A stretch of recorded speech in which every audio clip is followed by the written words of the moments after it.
It's Friday. It's Friday. Friday fun day. I don't like how that looks. Don't like how what look? It's so bright and it's cattywampus. What are you talking about? Dude, look at just Why are you camera. so picky? You know how I get. Dude, you're messing with your lapel for 20 minutes. Oh, the lapels are too wide, dude. You were like, dude, does this make my face look fat? Shut up, Marcus. What you Okay, how said. dare you? Well, I was like, dude, Trying to I just think your lapels look make great. sure my neck looks nice and thin instead of fat, Taut. lapelled. My suit. Happy Friday, folks. Welcome to the Defiance Daily Show. It is Friday. August 2nd. It is August Already 1st. it's August 1st. Where have I been? But August 1st. Dude, how many Should we shopping days- forgive Mark for this, or should I go get a can of Vienna sausages? No. right now? I want to ask, how many shopping days till Christmas? No. You're Oh, not getting yeah. away from the wiener, dude. One comment. No, I won't do that to you. No. When are you going to eat Vienna sausages for breakfast with me? Dude, not doing it. Why not? Not doing it. Mm-mm. Why? I have no, it ain't happening. Why are you gay? My doctor said I couldn't have them. Your doctor's a liar. I don't have Probably a communist. Probably. Yeah, they all aren't they all? I mean, I don't know. Heck, I don't know, dude. Man, I'm just excited. I'm ready for You're just Christmas. happy to be here, right? Yeah. Folks, I'll do this again. It is Friday, August 1st, 2025. 2025, 11:03 a.m. Central Standard Time. Central Daylight Time. Central Daylight Time. Get it right if we're gonna do it. It's been been quite a week for the news cycle. It has been Nobody's been indicted or arrested yet. That's no handcuffs. But we're told there's more coming. Hey, Dan Bongino said his life is never going to be the same. I want to see what the hell saw. did he see? What do you think he saw? I have no idea. But why don't we know? I thought we lived in a constitutional republic. We the people. Why is everything kept secret from us? That thought wrong, varmint. Is that what? Varmint? This is a mob ruled democracy. No, it's not a mob rule. Didn't you understand that? No, it's not a mob. It is a tyranny. Yeah, it is. It's a tyranny. And that's God. We are the children's, and they're the adults. We will sit down and eat our Vienna sausages. What are you doing, dude? I did it too early. I got excited. Well, now you've spilled. Hey, come on. Don't get all cattywampus. You ruined it, man. No, I didn't. Okay. Sure. Folks, we got quite a show lined up for you. I do have some reaction videos to start out with. What?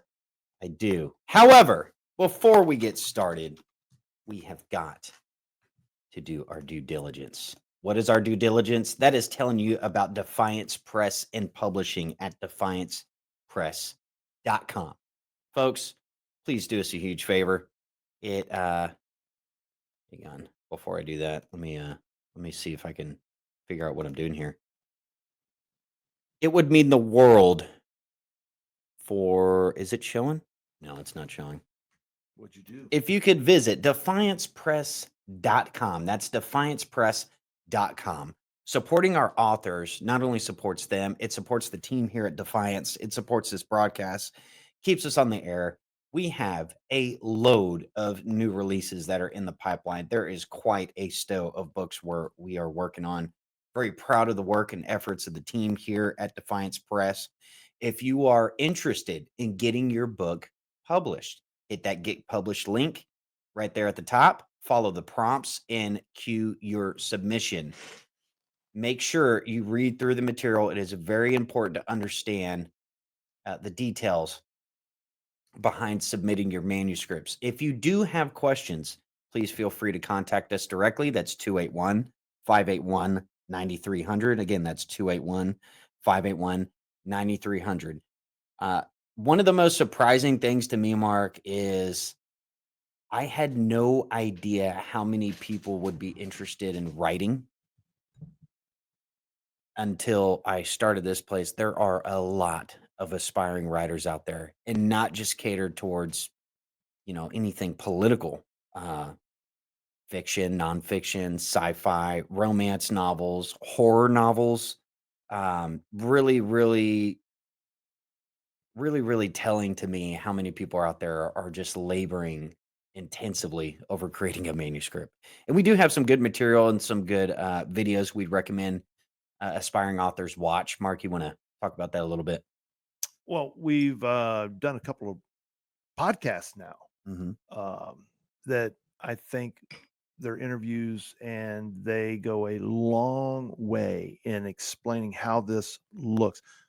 The biggest obstacle a lot of times with new authors is that they don't know how this actually works, how it looks, levels of expectation. And that is a very important part. So, if somebody's got a book, say, hey, some people have written autobiography. They've lived an interesting life. And they're like, well, how do I get this published? And what does that look like? And how many millions of dollars am I going to make? And anyway, we've got some great interviews on our podcast. You can look those up on Rumble and YouTube, and they're excellent. They're very insightful, and if you've written a book or interested in writing a book, it will help you tremendously. And we'd love to look at your manuscript. We really would. We'd love to take a look and evaluate that. And man, if you want to, let's get it published, and you'd be a published author. You'd be a published author. And please do not forget, yes, we are a conservative base outlet. Your book does not need to be political to submit a manuscript. Please give us a call, 281-581-9300. That's 281-581-9300. Or you can email me, and that's Mark, M-A-R-K, at defiancepress.com. Absolutely. Thank you, Mark. You're Travis, real. thank You're you. real. Oh, look at that. It's been showing this on the screen. Y'all been seeing everything in the background. I don't know how I feel about that, but here we go. Oh, look at that. If you are in Texas and you are in the Houston area and other areas around Houston, visit our sponsor at jbradleypools.com. That's jbradleypools.com. They have some tremendous custom pools and renovations. And let me see. I always like to get through the pictures of some of this stuff. Very talented work over there at J. Bradley Pools. Give them a shout. Give them a visit on their webpage at jbradleypools.com. Give them a call at 832-813-5340. That's 832-813-5340. Let them know Defiance sent you You know what another good to purpose? get you a pool. You know what another good purpose for your pool is? It's a prepper option. Dude, you've got a backyard now where you've got a Oh, lot I didn't of even think about that. drinking water should something happen. You've got a lot of water as long as you got a good filter. Because I don't know. I don't know if you want to just sit there and drink pure just pool water right out of the pool. But if you run it through a good filter, maybe it'll. Oh, your dogs might be doing it. I don't think they're all right. Do you pee in the pool, Travis, or do you get out? Which one are you? I'm the guy that gets out, but I don't. It's a pee. simple question. Are you the guy? No, I don't pee in the pool. You don't? Okay, that's good. That's good. I don't either. I don't. I get out of the pool and I let it run down my leg, and then I get back in. You heard it first, folks, right here on Defiance Daily You're welcome. with Roberts and Pruitt. Come and swim in my swimming pool. She's got a little leg run in it. That's all. Come on, we in Texas, all right? I just like to make the water a little effervescent when I jump in and do my cannonballs. Jeez, That's J. Bradley Pools, folks. 832-813-5340. That's 832-813-5340. All right, man. It's gonna make one hell of a 30-second. See, we're getting better about doing that. We're being good boys and girls. We are. We're Promoting the website. We're doing the thing. We're being responsible. We're being responsible hosts. Being responsible hosts. I got my whiskey coffee here. Yeah, what do you got? What do you got in there, man? Got a little Bailey's. Got a little wild turkey in there. You got a little Bailey's and wild turkey. We're gonna have a hell of a show today, man. Okay, we're getting lit up. No, I'm not really drinking alcohol. No, folks. he's not. He's drinking some canned espresso thing because he didn't want to grind any beans. Hey. You said that. You said I ain't Some grinding no canned beans. espresso thing. What are you trying to ask me Well- why I am gay? You say you're a coffee snob, but then you're like, I don't want to grind any beans today. You know what, Mark? All right. You know God. what? That pot of coffee should have been made when I got here. Oh, Who was here first today? Roger. Who was in the studio? Oh, well, Roger. dude, Roger still ain't acting right. Do you want Roger making your coffee? I mean, be honest. Is that your phone? Dude, Damn it, Mark. Well, it's not I'm ringing. done. It's I'm not having fun anymore. What do you mean you're not having fun anymore? I'm just kidding. All right, so let's go through the I was going to do this a little bit different today. All right, so on the show today, let me go through what we're going to be talking about here. This week on the Defiance Daily Show, an infant boy is left bewildered after being adopted by two men, one of which is the direct living embodiment of the soy jack meme. So what? And a sex offender. The soy jack meme. For those that are not familiar, here's the soy jack meme. The soy jack. It's the soy jack meme. It is this. This is literally the soy jack meme. For those that aren't familiar, here, let me. So disturbing. It's share screen. Let's see what we got here. I don't. Yeah, folks, check it out. This is the soy jack meme, and the fella will show you. He looks more like, I don't know. He's kind of. I'm getting these kind of vibes from. Man, that phone is vibrating. I'm trying. Is it that, or is it something you keep in your something I keep nightstand? in my something I keep? Are you saying something I keep? Did you in bring my- something from your nightstand up to work today, Mark? God, Travis, that is so. That's disturbing. is He so actually looks wrong. like this one. He kind of looks like this guy. Anyway, we'll get into that. Let me go back here. Yeah, y'all get to see this live. That's fun. Okay, I'm going to turn this thing off. I'm just going to turn. Just the damn do it. thing Just off. do it. I'm going to turn it. just right do off. it. Power down. If anybody tries to call me, any of my fans. It's too damn bad. It's too damn bad. Yeah. Signs of the time continues as a couple gets violently assaulted in Cincinnati, but fear not, it's just missing some context. Obviously. Clearly. Obviously. Next, we'll check in on American Eagle facing backlash from the ugliest demographic in human history That's an interesting one. after airing an ad written by Joseph Goebbels himself. Plus, we cover the latest news on the evolving Russian hoax debacle, Maha, bold strategies, and more. Bold Live strategies. today. Really appreciate everybody joining in today. I do want to make a note that if you are joining on Facebook, we have been getting a lot of feedback, and honestly, one of the things I was looking at last night is the interactions from the last show. Folks, I don't know what's going on with Facebook. If you're tuning in there and you're having issues, I'm just going to tell you to go to Rumble or go to X, look up Defiance Daily, watch the show there. Facebook is underreporting our analytics for one. Yeah, they don't like us. So I pulled the professional dashboard away from there temporarily until I can get some answers on some of this stuff. But really want to thank everybody for their support. We got a lot. Thank We you. got a dedicated group of folks that are tuning in. Yeah. Really appreciate that. But again, if you're having trouble watching this on Facebook, jump over to the Rumble or X channel. Just look up Defiance Daily or Defiance Daily Show. You'll find us. Go watch it there. All right, Mark. Let's see. I got some videos for you, brother. For me? you always get a little. For me? You always get a little puckered up. For me? Well, you do some really Yes, weird we got stuff, some dude. comments in here. You guys are so wrong. Well, if we weren't wrong, we wouldn't be right. If loving you is wrong, I don't want to be right. Oh, that's Dr. Greg. My jeans are black. I have good jeans. Cheers. Oh man. Oh, Folks, man. in covering that one, that's a pretty interesting one because we have a load of videos and it's the same demographic, Mark. It's the same demographic. We've got problems. People are on here. It's like, oh, is he about to be right? No, I'm about to call him.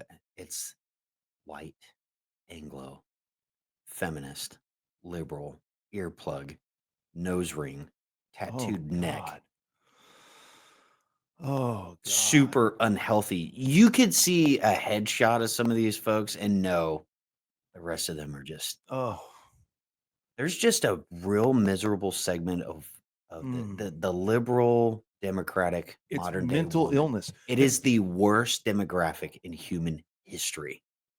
The worst. Have you noticed that a lot of people that are mentally pretty bad. ill, they're not very good with hygiene?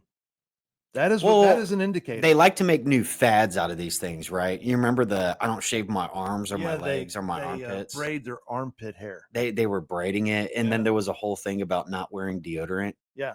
And then not doing tampons. They just let it run down their leg. I just don't know how that's going to work. It's a bold strategy, Cotton. Yeah, it's a bold strategy.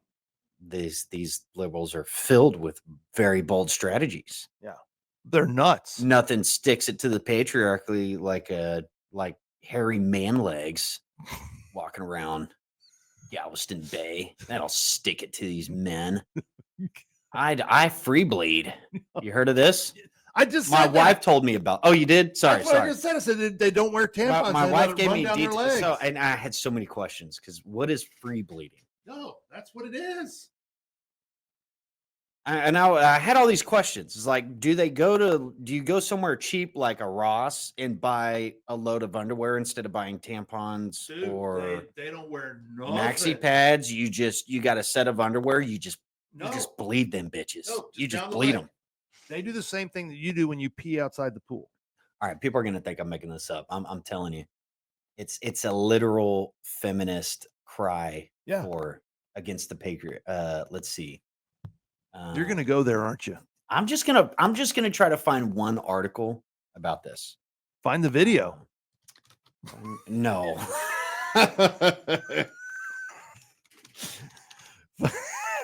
No, dude, it is a big thing. It is like so disturbing.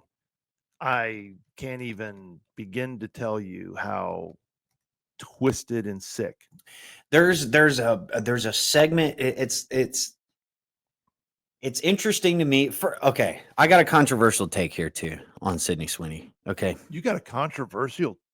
I don't think she's that pretty. Well, I didn't even know who she was. I personally, whatever, I mean, she's not ugly, but she's not ugly. I'm not saying she's ugly, but she's got the knocks. What are you saying? I'm just not a boob guy. I've never been like that. Oh, you're not a boob guy. Tits are for babies. But I had, I watch, and we're gonna show it. I'll watch we'll watch the commercial together. Okay. So gather round, class. We're gonna watch the commercial. We're gonna study this eugenics. Oh God. Hearing feminist liberal women screech about eugenics when the founder of one of their biggest temples of doom, known as Planned Parenthood, was a open eugenicist. Margaret Sanger, plucking the weeds out of the society. That's what she was. Literally what but she was. Let's freak out about some of them Janes. Oh God. Mm-hmm. An insightful opinion piece titled Free Bleeding and the Intersectional Feminism by Juno, published on Medium on October 3rd, 2023, explores the concept of free bleeding. Oh, I got to do this in my... Wait a second. Hang on. We need Dr. Eleanor Graces to come in and do an interview specifically about this. On the free bleeds? Yeah, we need to get that lined up, Travis.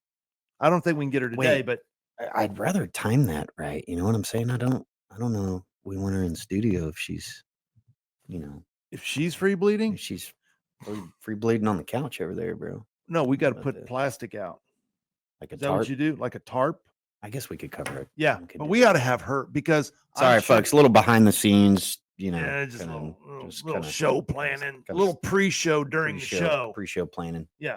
I think we're going to have to, but I think I got to put my NPR voice for this. Okay, do your NPR voice. Yeah. Author delves into the movement where menstruating individuals forego traditional period products like pads or tampons, allowing their menstrual flow to occur freely, often as a statement against societal norms or patriarchal control over women's bodies. Patriarchal control over women's bodies by not wearing. Right? No, this is an article. I'm reading it. You didn't write this either, right? This is No, I didn't. I didn't. Pulled this up. Pulled this up. The piece critically examines whether free bleeding, initially rooted in feminist ideals of bodily autonomy and resistance to commercialized menstrual products, truly serves the broader goals of feminism, particularly intersectionality. Um, oh my God, listen to this, okay? Here's the bent on this one. It's never woke enough. It's never woke enough. The author questions its practicality and inclusivity, noting that free bleeding may be a privilege more accessible to upper class women who can afford to stay home during menstruation. Man, not even free bleeding They're doing to it in stick it public. to the patriarchy is They're enough. doing it in public. Only if they're rich.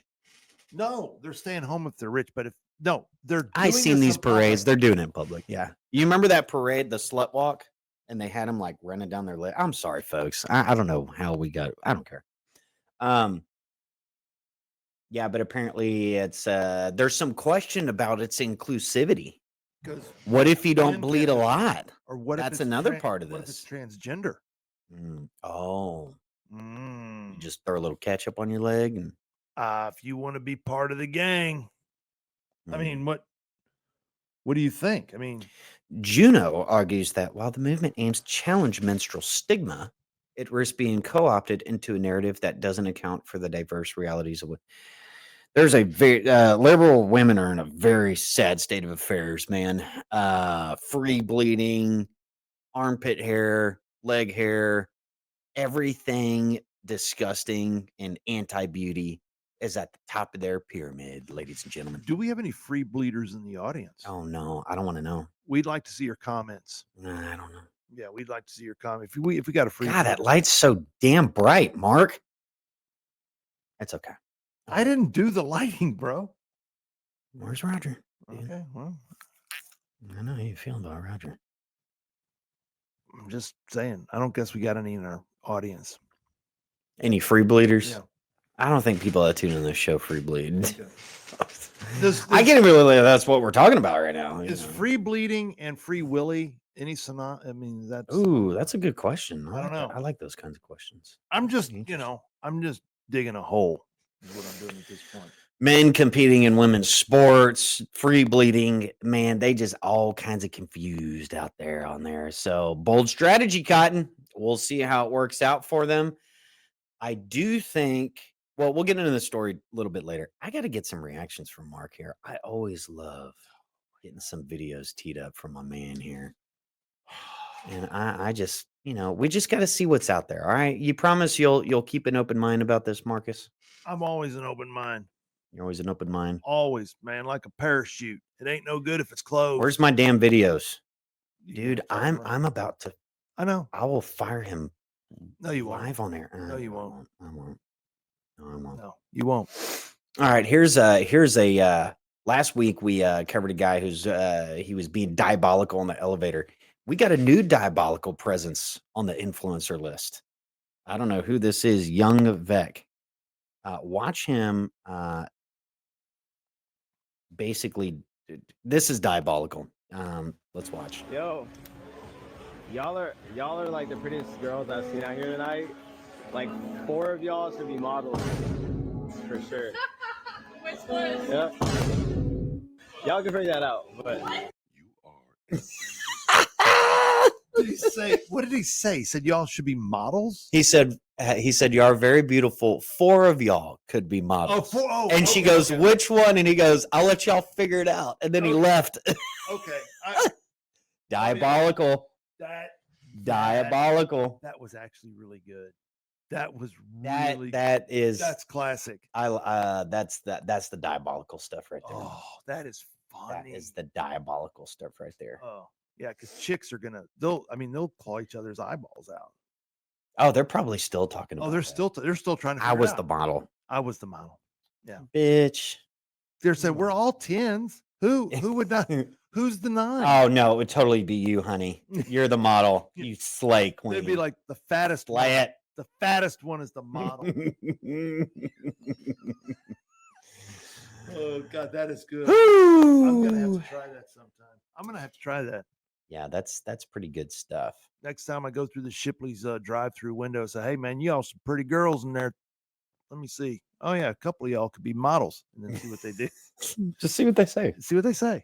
I have to say it in Spanish though. Oh, I think I showed you that. No tengo ese pluma. I don't know why. Hey, Roger, why is nothing synced up with what I say yesterday? He doesn't even know what synced He just walked means. away from me. Dude, he doesn't know what synced means. He just walked into the kitchen. He's in there lip syncing. Oh my God. That's what he's doing. You can't Dude, give I him some- had a great video for you, I'm man. sure you did. Man. And now, oh, I love this girl. Look at that thing hanging in her.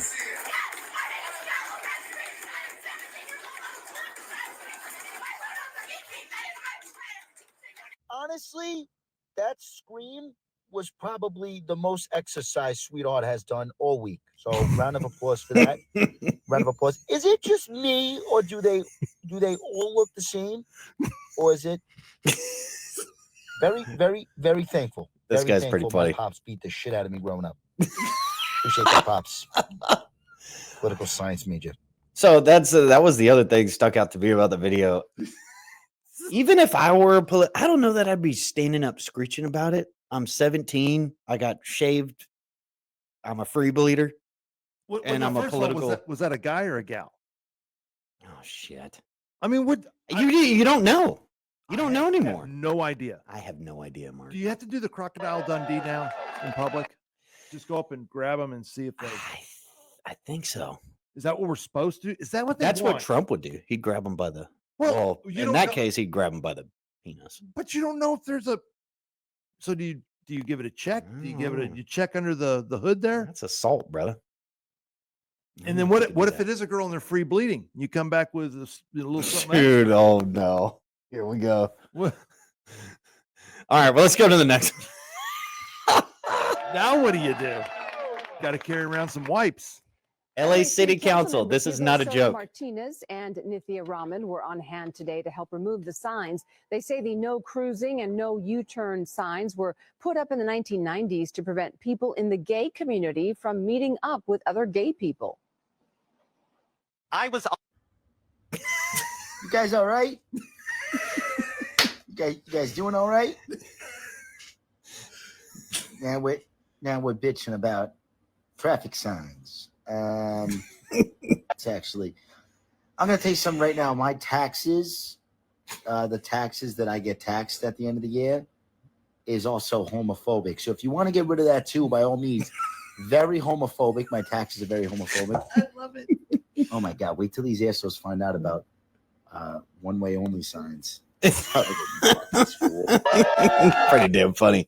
Yes, folks, you read that correctly. LA City Council members went on a 5-year campaign removing no U-turn signs and street signs because they're homophobic. Well, obviously. Signs that direct traffic are now homophobic. Do you remember who's the comedian? Sarah Silverman. Okay. Or it was either Sarah Silverman or the Bartard, I call her, the Xanax queen. Okay. Who was she? I don't know. Oh, she had blonde hair, late night comedy. Well, I wouldn't call it a comedy host. Xanax Queen. Damn it! Who is it? I don't know. I can't read your mind. Damn it! You would know who it You're is. being the girl in the relationship now, by the way, because you want me to read your mind. I wish you would. Okay, well, see, You'd be a better partner if you did. no, there are no U-turn signs. We're oh man, did we just go there? Yeah, we just went there. We're creating a lot of No, but questions. what was I? Damn it! I I don't know, forgot you my said- my train of thought. You made me said lose it. You said the Xanax Queen. I don't know who that is. Oh man, Have you ever taken a Xanax before? me? Yeah, I've taken one. Yes. I took one time to get on a commercial flight. This was a long time ago. I had to do like several of them. They come in like a little segment you break or something like that, if I Yeah. remember correctly. Yeah, I mean, I may be tired, but that was about it. But I never took it. Those things will kill you, dude. Oh, that's what I was saying. It was one of those two comedians. So when okay, there was two things. One of them, the first one was, when you do a strikeout in baseball, you do the Ks. You're lining out the Ks. Okay. Right? Those are strikeout. Right. Up there in the stands. Up there in the stands, Yeah, they got him somewhere. Well, there was 3, so it was KKK. Oh. And I noticed this last year. They started doing, when there was only 3, they did the other K like in the opposite direction. Like that. Because people were claiming that baseball had KKK roots because of the signaling the outs, the strikeouts. I'm not kidding. There was also when Trump was elected in that first term, construction markers that were being labeled as Nazi markers in Trump's America because construction workers were emboldened to express their white supremacy. Turns out the construction crew was bona fide illegal immigrants, Mexican only, and they were standard construction, signs, whatever they paint or whatever. So, I'm telling you folks, there is no such thing as being woke enough. There's no coexistence with these people. Even that article I just read, the free bleeders, okay, it still not may be inclusive enough because it only may pertain to the upper higher class white women, not everybody else. You can't even you can't keep up. You can't do it. There's no coexistence. There's no satisfying these people. That's why they're a big problem that needs to be Anyway, at some point. I'll move on. We'll get back into that stuff when I go through the Sydney Sweeney debacle, if you want to call it that. So it is a debacle now. Officially? It's apparently a debacle. Here's the other. I like this one. This one hit home for me. This one reminded me of my dad growing up when I used to sleep in during the summer before he made me get a job. Before you must have been 4. I was fresh out of 3. Okay, I was gonna say, So, yeah. by 5, you boys and girls were working, man. I love this. Your dad, man. You go.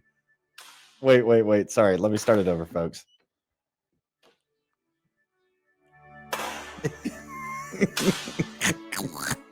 No. Look who decided to join us. Here comes Sleeping Beauty. Come on. It's almost dinner time. I already went to the gym. I already took a nap. I already beat my meat.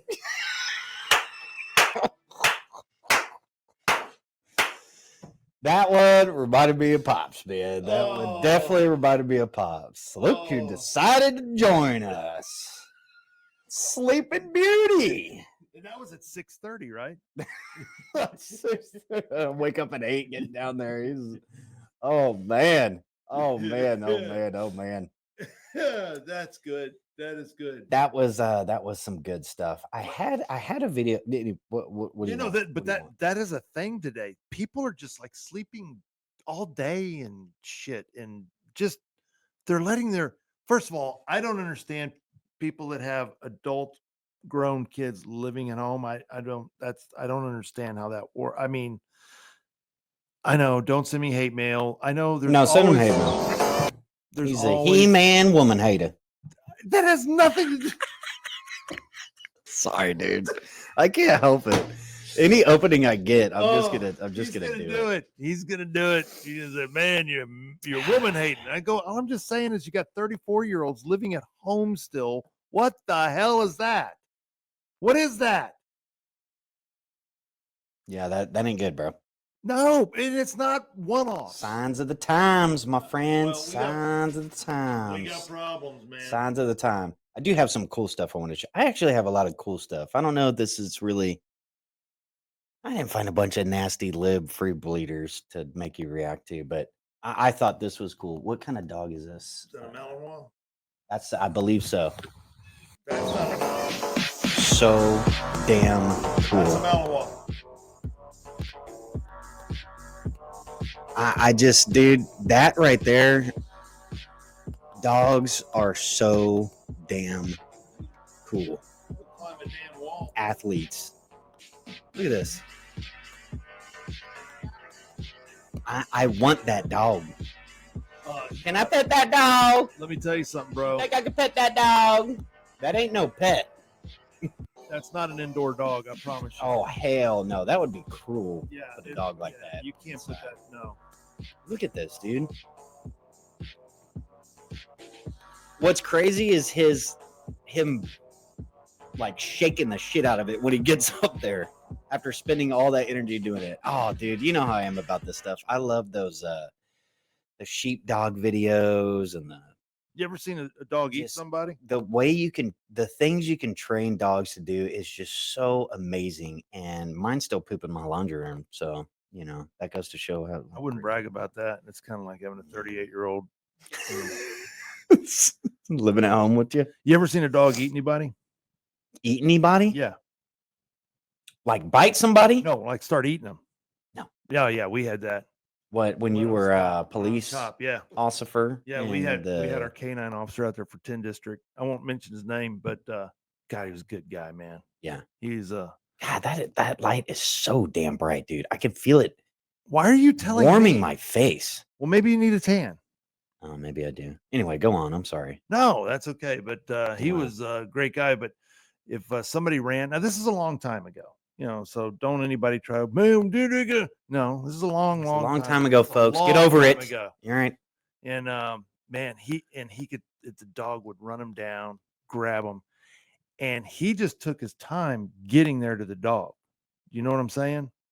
So in other words, the canine officer wasn't in a big hurry to get the dog I off. get you. I feel you. I see where it's going. Dude, there was one time the dog literally started eating this guy. He started Like, was this a starving? What do you mean eating them? he started eating him. He went for the gut, and he started. I'm not going to go into any gross details, but I'm like shouting him, going, "Hey, officer!" He was a Hispanic officer. Anyway, I remember his name, but he's great. I love this guy. He was so funny. He was so cool. And I'm like, "Hey, I think your dog's about to kill this guy." He goes, "I'll get there in a minute." And he's just walking down. It was late one night. It was amazing. Those dogs. He had a German Shepherd though. It wasn't a Malinois. He had a German Shepherd. That dog. Man, German Shepherds, man. There's one down the street from me. I actually had some stray cats come into my garage, and they looked like they were, had to be born around the area. So I figured I'd go door to door, figure out whose cat this is. That one house, that German Shepherd. And I know he did this intentionally because he doesn't have a door hole or there was no windows, so he couldn't see. But when he opened the door, he made sure the dog greeted me first. That thing was like this tall. And it was a beautiful German Shepherd, though, man. Beautiful dog. But as soon as it poked its head out, So it was a Nazi dog. I just looked at it like we just had a moment where we kind of stared at each other. Yeah. And I had this cat right here, and I'm looking at the cat like He's I gonna think eat I the just cat. I just killed you. Yeah. I think the cat's gonna die. But as soon as he opened the door all the way out and he told him and figured out, the German Shepherd just sat there and just looked at me like he was just waiting. Just waiting for the Just order. tell me you don't like this guy. So was that like a Nazi? I'll take his cat. Was it a Nazi dog? By the woke standards of Nazi, he was he was heiling Hitler. He was doing To the the, Sieg Heil. to the woke standards of Nazism. You know what I'm Wow. saying? Okay. Well, German Shepherd, that's what they are. Had a little bit of a blue twinkle in his eye. You know how Oh, genes. you know how be careful, dude. Be careful, man. What? Talking about eugenics. Are you one of the I didn't say it. It just said eugenicists? genes. Because Are you a eugenicist racist? blue-eyed people are like 2% of the population, dude, That's true. or 1%, or something. It's real small, Yeah, it's good to have blue. but it's genes. Something cool I wanted to show you. Well, you missed the opportunity, bro. Well, it sucks because we got a small team here, and I got a dude back there that's just Worthless. he opened the can of Vienna sausages. He just started drinking the broth. He didn't even eat any of that's congealed. very disturbing. Calling to that me. broth is very, very Oh, whoa. generous. Don't blaspheme. Dude, it's on the wiener water. airwaves, dude. No. It's wiener water. Who would drink wiener water? Okay, who? Don't do that. I know what you're trying to do. You would drink it, wouldn't you? I do drink it. God, that is just freaking nasty. One of these days, we're gonna get a vote going, No, we're not. and We don't live in a if the democracy. vote This meets is not where a it needs to democracy. go, This is not a Mark democracy. will most certainly eat and drink a can of ground No, Vienna sausages. this is a republic. We'll do it. And it is not a democracy. It's not mob rule. We don't do things by vote. This is a republic, which takes into account the individual and the individual's rights. And my rights as an It's individual too are early to hear your bigoted I am crap. not going to eat a Okay. Vienna sausage or drink wiener water. It's too early. Now, if for this you choose to bigoted do that, crap. talk about my phone. Dude, I turned my phone off. And there you go. You're just Whoa. I got things I got to do, man. wow. Okay. So I unfortunately I have to pay attention to my phone during this live broadcast. Okay, that's fine, man. So I built in my excuse just now. What's yours? I don't have one. I turned my phone off. Yeah. I did that for you. Thank you. It's a respect thing. You know, Oh, it's a respect I thing. think I just got closer to you. And I don't mean scooting my chair over. Oh, I guess hey, if you want to listen, here we'll roll it for next week. Put it on the queue, you idiot. Okay, he'll put it on for next week. I guess we'll move over to the other ones I had. I was really excited to show you that, and it just sucked all the wind out of me. But okay. Here, let's go into some modern day relationshiping, and let's check in with some of these modern relationships, see how things are going, shall we? Okay.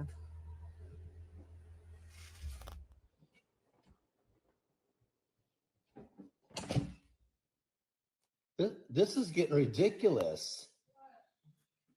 Where were you? How do your girl nights end up being 12 hours long? Well, we decided to watch a movie. I fell asleep. Oh, You fell asleep with the girls watching a movie. Nope. Is this I real? don't know if I should believe that or start investigating. Oh, this We is just real. watched a movie. Hmm. I fell asleep. I'm sorry. Can't FaceTime you, can't Snapchat you, can't do nothing, have no clue where you are, but you just roll in at Nah, I think this is 2 real, a.m. dude. like it's not a big deal. You think it's real? Yeah, well, I'd I have don't know. changed a 12 lot. hours with a bunch of girls. What's going on? I fell asleep, but Like, what are you doing? Like, are I'm you writing leftovers. trying to like do something? I or bet what you are leftovers what are from you the doing with dude them? that I slept with. Leftovers from where? We had dinner. Oh, well, at least you thought of me that way. I'd have changed the Why lots. are you sleeping? Well, I was sleeping, but then I was panicked about you and worried, and I heard the door open. That's real. You think that's real? Unfortunately, here's why I could tell, or at least in my opinion, I can feel the weakness in the dude's Oh voice. no, he's Because he picked up the phone and recorded that, and then he posted it. Not sure I would do something like that. I'd have just changed. But let me tell you something, folks. I've had some pretty pathetic reactions in my day over some of these scandalous females. Oh, who's the woman hater now? Oh, don't even do it. You brought me in your Who club. I'm is sitting the in your tent. You woman built the hater TP. You built the now? poles, and then you brought me in, and now I'm sitting Okay, here doing it. roll tape. Whatever, Mark. Here we go. Whatever. Go ahead. All right. Vent. Let's hear it. We haven't heard from Kamal in a while. Oh, you're gonna change the subject. You ain't got the guts to go down that path, do you? No, I don't. You don't. Do you? Let me do all the dirty work. That's what you're here for. God. You're my. I almost I did it. I did I do it. I did do it. Dude. I did do it. I didn't. I promise I didn't do it. If you guys heard the way we talk to each other, No, I can't do that. You would Can't do be that. amazed. I'm sure we'll get back, and I think I had another video on relationship, but I was curious. How's Kamala doing? Let's check in. She's writing a book. We see things that are being taken, but also let's see it as nature abhors a vacuum. So where there's a vacancy, then let's fill it, right?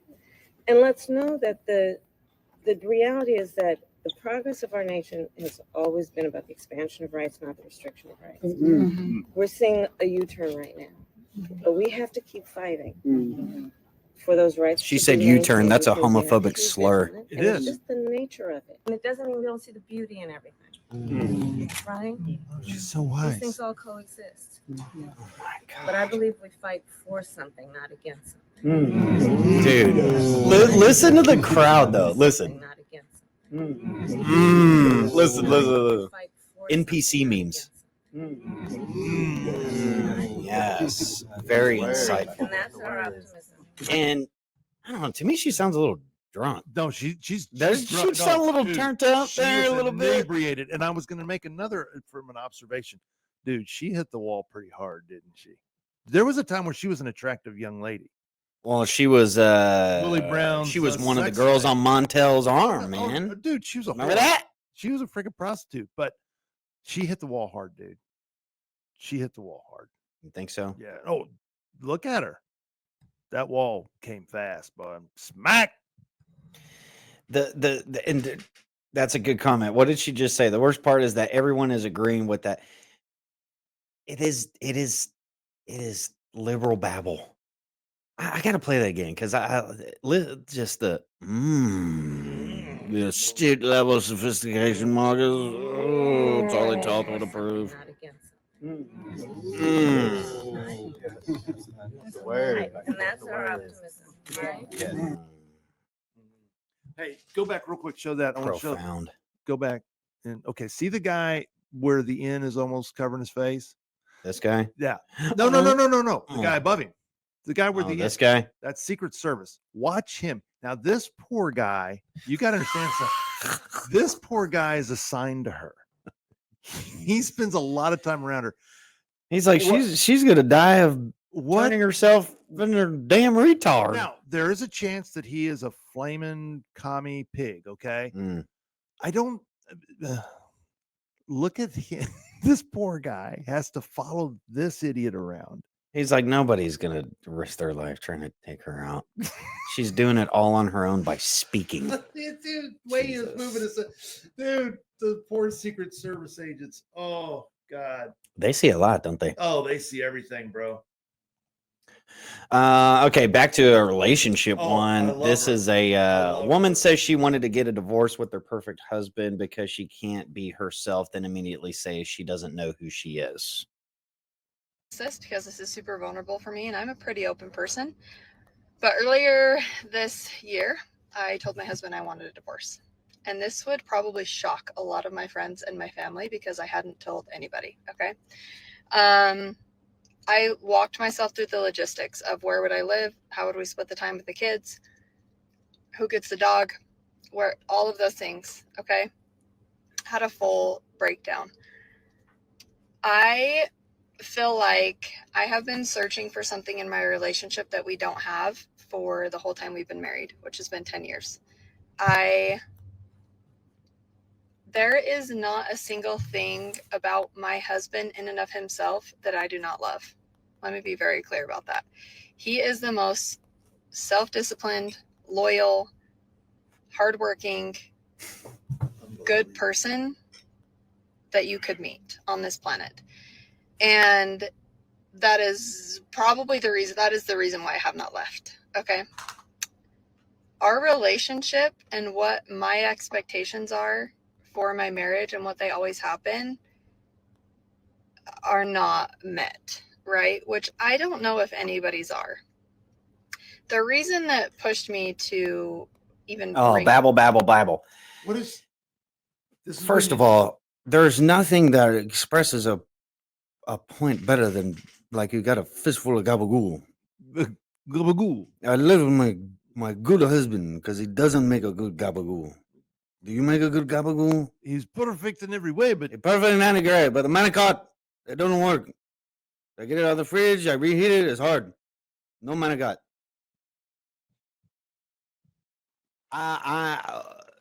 Dude, man, this scares me for a lot of friends out there who are still looking for their life mate. Or this is the this rule. is terrifying. This is not the exception. Oh, there's your key sign. If your woman says you're a good guy, you are screwed, dude. You're screwed. That's it.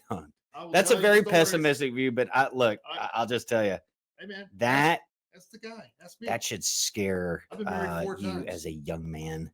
It should scare you shitless. Loyal, works hard, does everything, but my needs are not being met. When they say that modern day women will sacrifice their family for their happiness, there it is. There it is.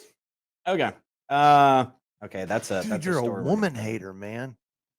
You got me in my woman hating feels today, bro. You got me all the He-Man. We are full blown little rascals today, man. are you panky? Am I what? Oh, Are you Spanky? you panky? Bro. No, you're Spanky. You're leading the He-Man Woman Haters Club. You created the club. I doubt that. I Mm. see I'm on to that. you, dude. I'm on to you, See, dude. this is the dilemma, Travis.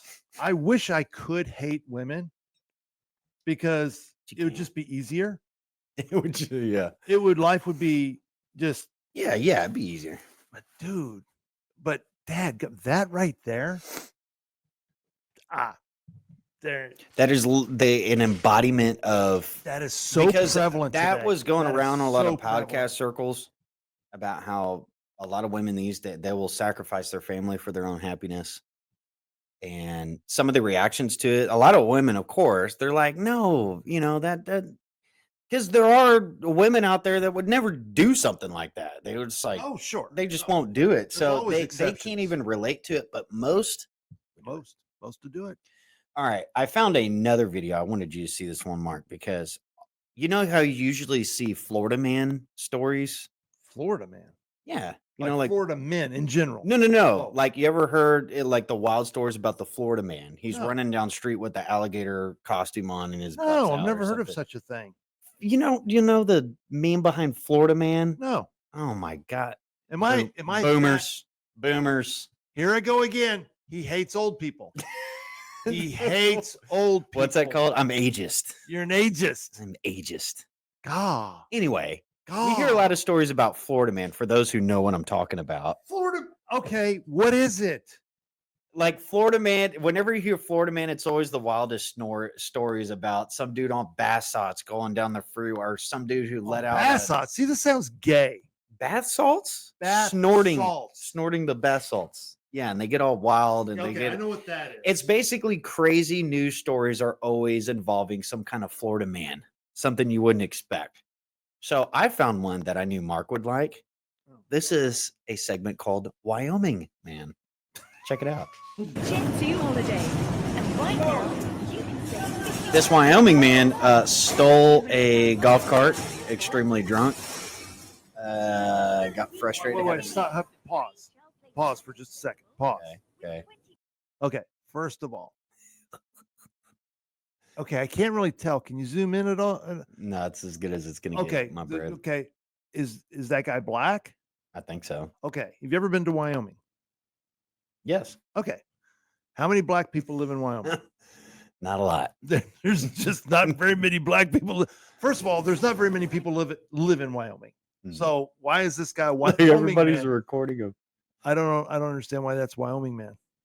Because it happened in Wyoming, basically. Oh, it did happen in Wyoming. It did, Okay, I'm yeah. shocker. Okay, I'm not. This isn't. Oh no, he's not. That's a white guy. Okay, dude. Now, Man, you are super racist, dude. dude, it looked like a black guy going, this makes no sense. Dude, so now We do have an HR department, folks. I'm in. Reach out to Mark at defiancepress.com to air your grievances. Oh my. Okay, so no, this is he just doesn't is Wyoming man. This Honestly, he's got the look in his face like of being drunk and just over the airport. This is Mark if he drank and he went to an airport. Do you know who that is? I saw it now because it's close up.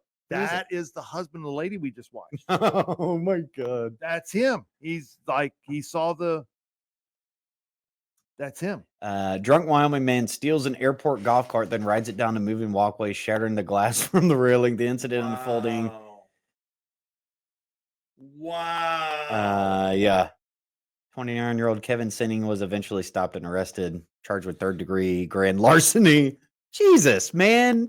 Jiminy Christmas. Dude, airports. I get you now, dude. I do, Mark. I get it. I totally get it. I totally get it. You get stuck there, you start going crazy yourself. There's nothing good about airports. I think there's like they put out a radio frequency or something like that, or something. They do something to make people just. There's something wrong with airports, dude. There's something wrong with commercial flight. I stay clear of it. I'll never go anywhere near it. Okay, we got a little immigration news here for you. So this was these legal immigrants got caught shoplifting. Listen to this. Listen to this. Tell me what you think. nos dan así como para pagar plata, cash. La verdad, ustedes se van a ir para atrás a Argentina. ¿Deportar? Te están poniendo un detainer, se llama. Un hall de migración, pero a usted ahora lo lleva a migración. ¿Lo lleva a migración a los otros? No, inmigración va a venir para ustedes. So picture this. Body cam footage shows two illegal migrants stuffing brand new clothes into the back of a car. Moments later, click, handcuffs. And while she's sitting in the back of a cop car, one sister cries, "You can't deport me. I have a son here." What happens next? The vehicle, police found over $400 of Burlington goods, $2,700 of goods stolen from Marshalls, over $3,100 of goods stolen from Ross, plus tools for popping security tags. Their total take, just over $6,200. The Charlotte County Sheriff's Office says the duo confessed and admitted hitting stores statewide from Jacksonville to Miami just days before. After they were arrested and as they were being transported, they found out that the county jail was just a temporary stop to where they were ultimately going. Cash. La verdad, ustedes se van a ir para atrás a Argentina. ¿Deportar?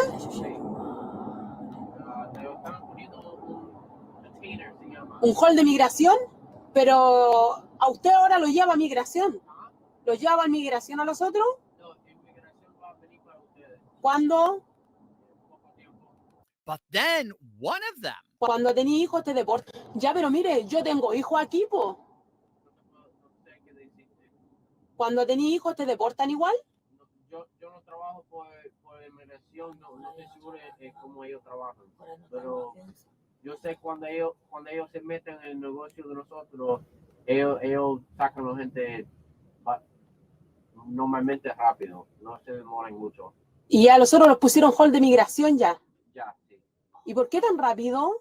Porque en el tiempo que estamos hablando, estamos tratando de verificar la identificación de ustedes y parece que ellos quieren poner un detainer para. All right, so get this, folks. Her first response is, "You can't deport me. I have a kid here." So that's that anchor baby shit.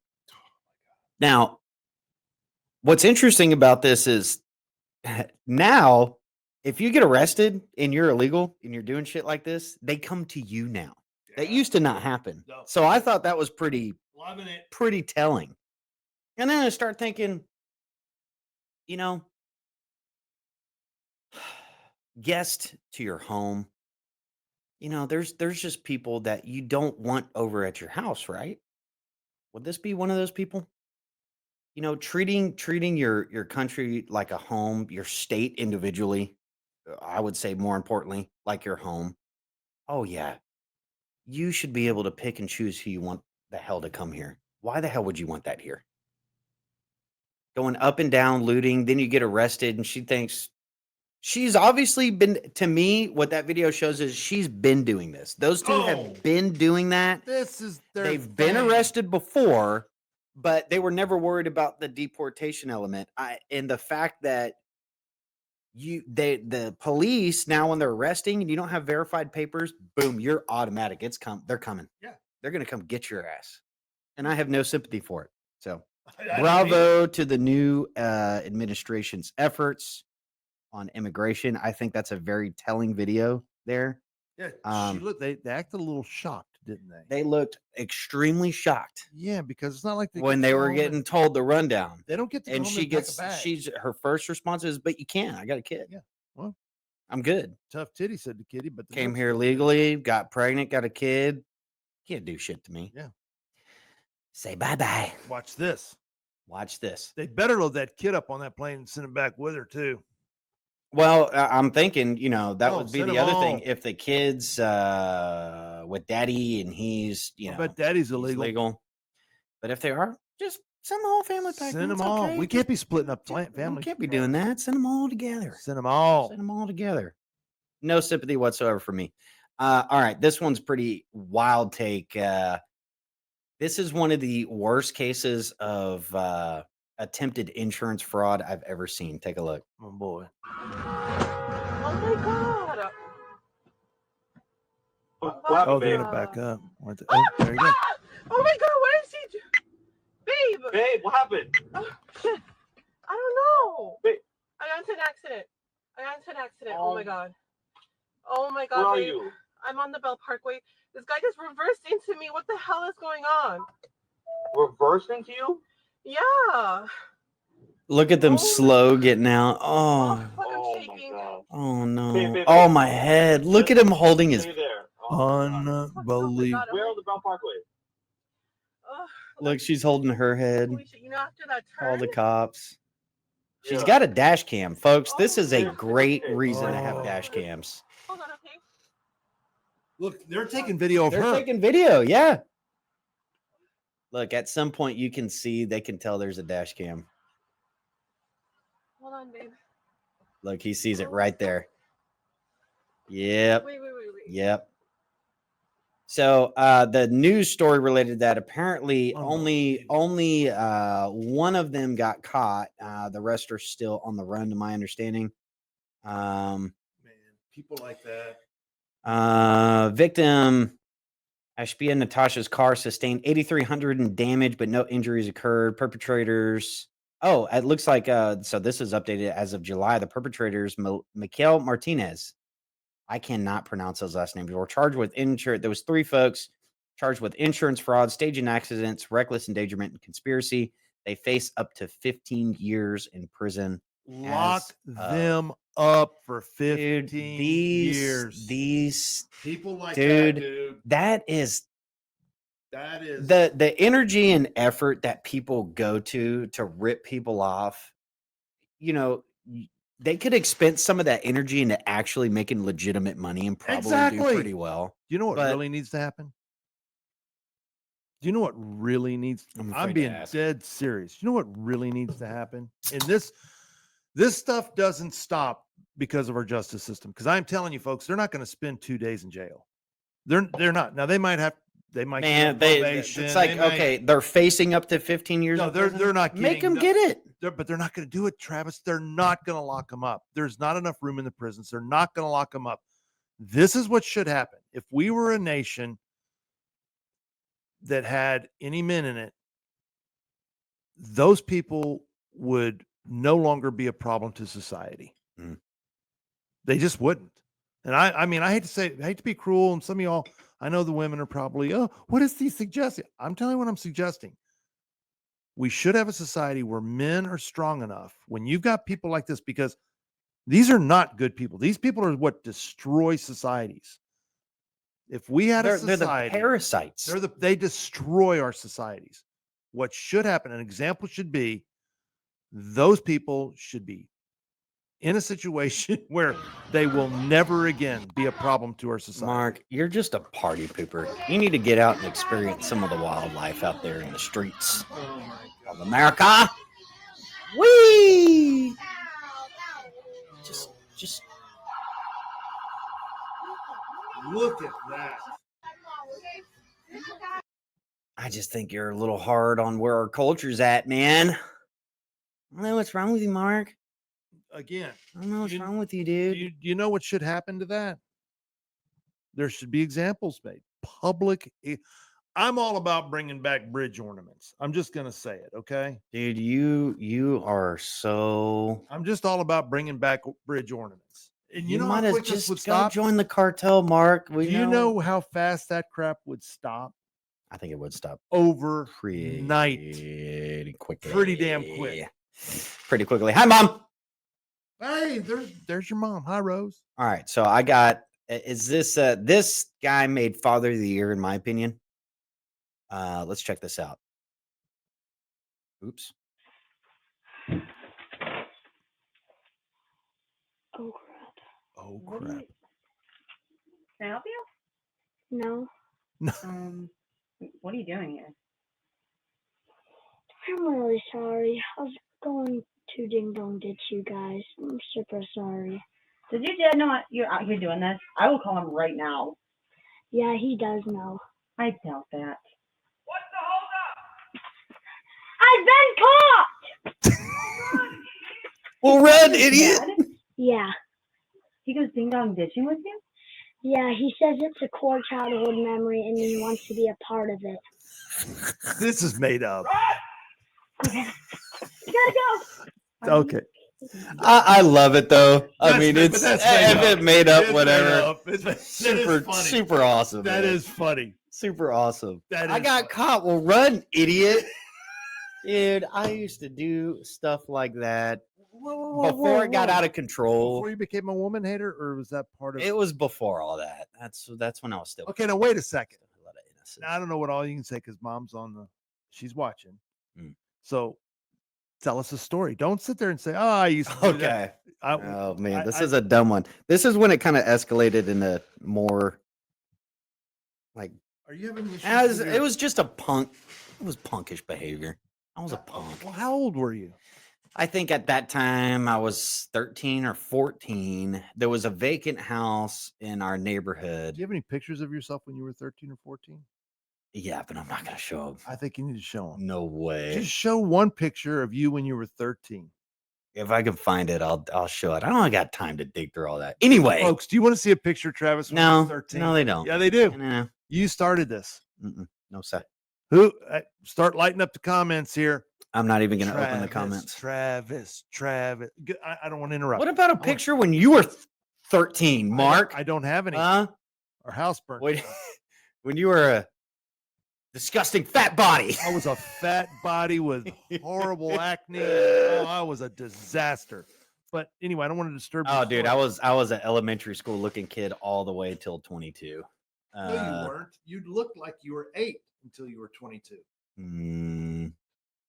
Yeah, that's true. That's fair. Yeah, that's fair. You look very young. But go ahead. I want to hear your story.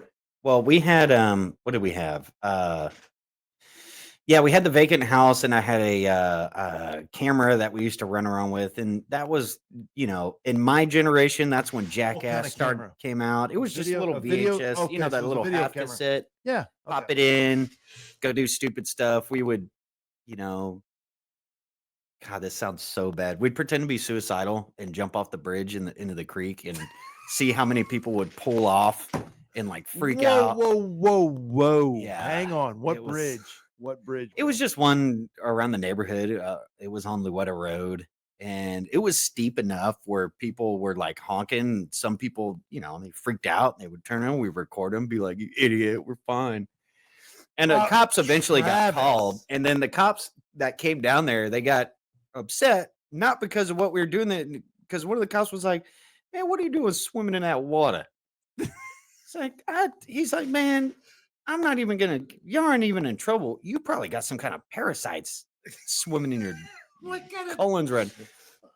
Which she was right. I mean, it was a creek runoff, sewage system kind of stuff. Definitely not water you should be jumping into. But we thought it was funny, We did some flips. I landed on my chest. I nearly had a collapsed lung. It was fun. That was our fun. So you would stage yourself up on the edge of the bridge. No, you did not. Not like that. Yeah. And somebody's filming, and a car comes by, and they're like, "Oh, are you okay?" And this is back when people fine, you idiot. And then we'd start laughing. We thought it was the funniest thing. We'd start throwing stuff at their car. horrible, Travis. And then we'd do the you ever seen like if you line tape out on a bridge and you like lay it out, when the car hits it just right, it's like bam, makes like a huge sound. Yeah, just flat piece of packing tape, I think, worked the best. Okay. You put it upside down, sticky side up. You just lay it there, and we just sit there and thought it was the funniest thing. What would make the noise? I don't know. Somebody told it to me, and I thought it was the stupidest thing till we tried it. Bam! It was loud, man. People would pull over. They thought their car was totaled or something. A piece of tape? Yeah, you had to layer. You had to do it right. But anyway, Are we going to do that later?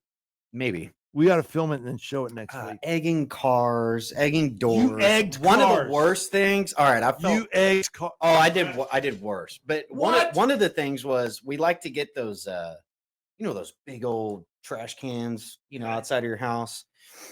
We wouldn't this is when Ding Dong Ditch progressed into just like very bad behavior, worse activity. We'd lean first, we'd fill up their trash can with their own water. their water hose out there, and then we'd wheel it up just enough to where we could lean it against the door, fill that thing up all the way, and just start banging on the door like there's an emergency.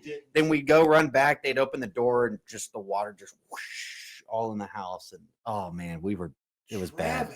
So yeah, one of the stories we had we were running around with the camera, and we were ding dong ditching people, and then I got behind a dog, and I was like pretending like I was Humping the dog. humping the dog. Oh my! Looked ridiculous the Travis. way my knee. Then we went in that Vegas house. We destroyed it. We were jumping off the balconies. We were trying to see if we could jump through drywall. And then as we're going down the street, a cop comes. And of course they flag us, and we're all in trouble. They get the camera out. There was a bulletin in our neighborhood news story about us. I still have it somewhere. And Travis, are you kidding me? yeah, they had, but the cops watched that video, and when they called me over, it was right at the part where I was humping or air humping I was so embarrassed, man. Lots of stories like that. Okay, what did the cops say? Come on, man. He looked at me like I was a bona fide retard. He was like, just like, man, why? To him, it's like, he's watching the video wondering like why. And then they found out about the house, and then we all got in trouble, and it was this whole ordeal and whatnot. But anyway. So when you're humping the dog, what was your technique? I like squatted, but I made sure my knees were buckled up, and they did like this. Very, very stupid moment. Look, we got a bunch of people that dropped out after listening to that. Are you serious? Yeah. Oh God. But anyway, why were we talking about that? I don't know, dude. Pranks or something? You're being prankish. I'm feeling minded peckish. Anyway, okay, I'm gonna go through this before we hit the news. I love these videos. Oh no. These are hardcore jobs. This is a concrete saw worker. And I just let's mute that. How about that, Raj? Jobs I wouldn't do if you paid me $1 million a year to do it. This looks like one of heck, man. You think any feminists would apply to that job? No. Okay, here's another one.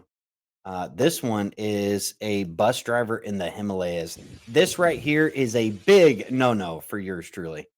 Oh, there's no way in look at hell. No, there's no way in hell. Now, I gotta say, no, that is talented. Oh, I'm impressed. That is talent right there, brother. I'm impressed, but there's no what would possess a person to get on that bus? Dude, that right there, one wrong move, you're off. Okay. One wrong crack, and you're dead. The ledge is gone. There's no surviving that. This is an inspection and maintenance man for electric lines. Look at this. Dude. Having lunch. Look at that, dude. Like it's nothing. Luncheon. He looks famished. Dude, those poor Chinese, man, they probably live up there on top of that, and they work them 18 hours a day. And their family's at some factory making Nike shoes for Beyonce somewhere. Oh my God, look at this, dude. That is, you can't look at you can't see. Nope. No, you gotta admire this kind of stuff, man. The incredible feats of mankind, innovating technology. Dude, look, he's sleeping up there. How do you sleep up there? No, sir. No, sir.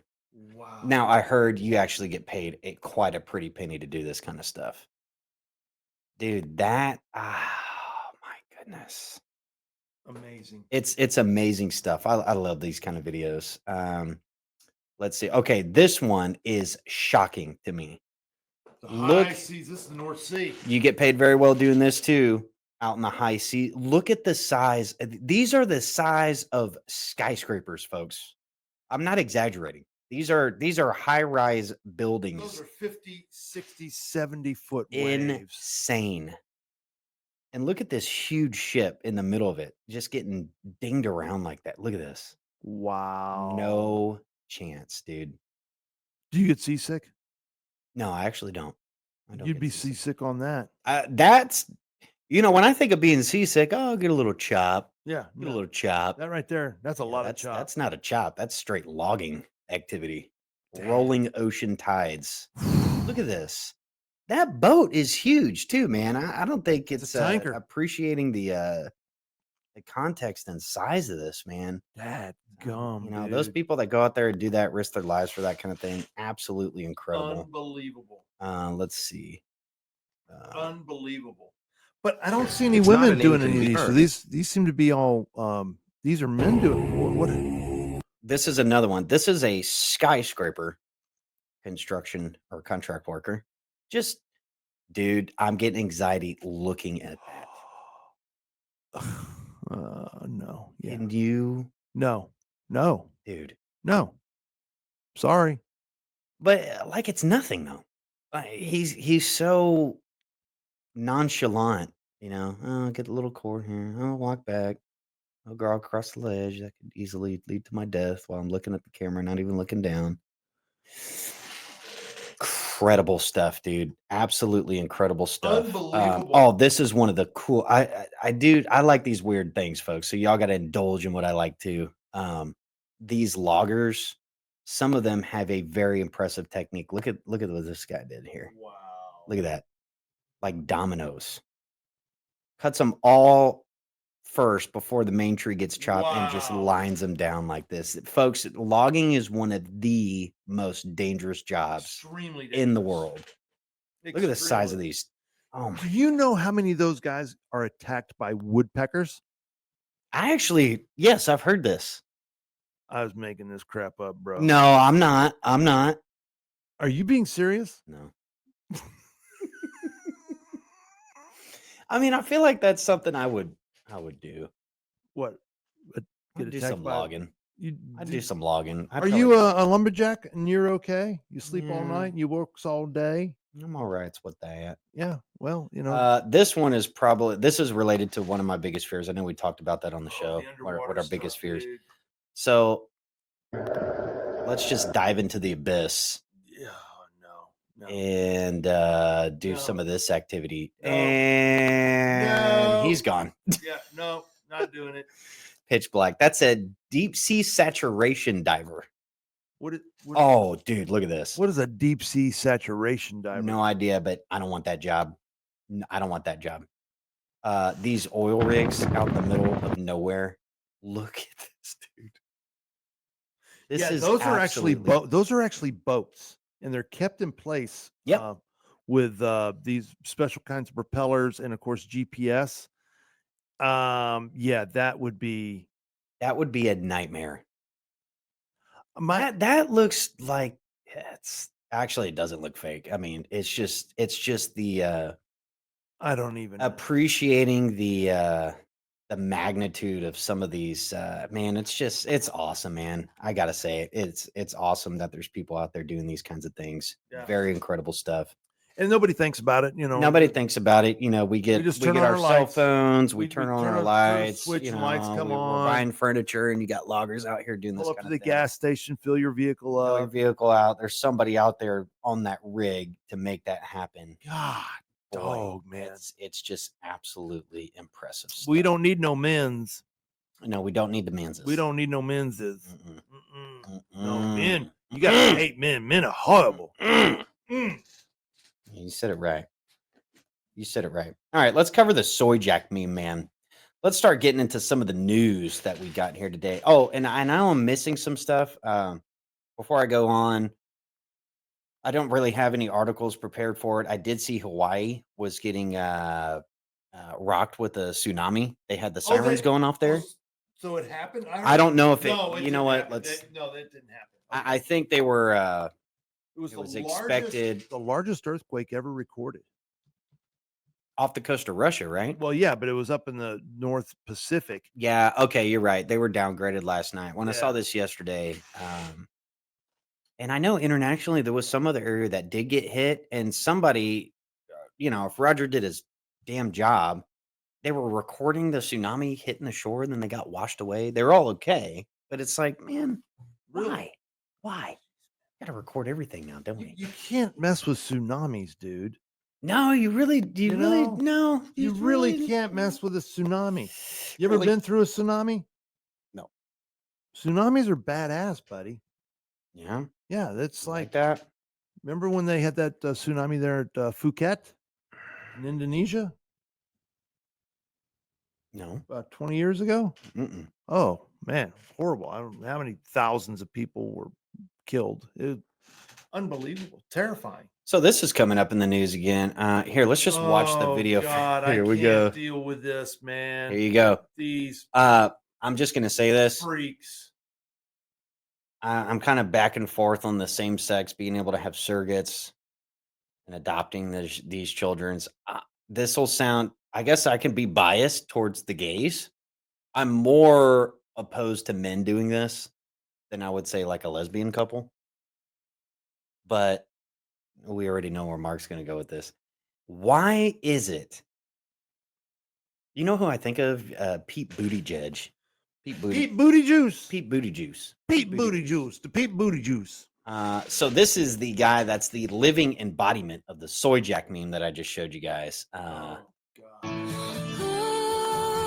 don't wanna grow. Wish I'd never grown up.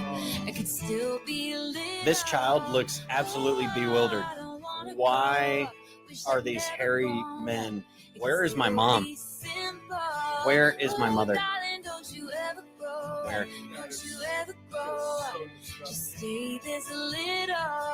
Brandon Keith Riley Mitchell, tier 1 sex offender, somehow is allowed to adopt and surrogate a child. So you now have got gay pedophiles that can absolutely circumvent. How did that? What the hell is happening right there? What is that? What's going on? It's evil. What is that? It's satanic. That's what it is. How does a sex offender, how are they allowed to adopt at all? How does this happen? Not like we don't have enough issues. We don't get enough issues, but now we're just we're gonna open things up to even more craziness. What the fuck is going on out there? This is the stuff that absolutely. Oh, that's some infuriating stuff, man. That's pretty bad. That's pretty bad stuff.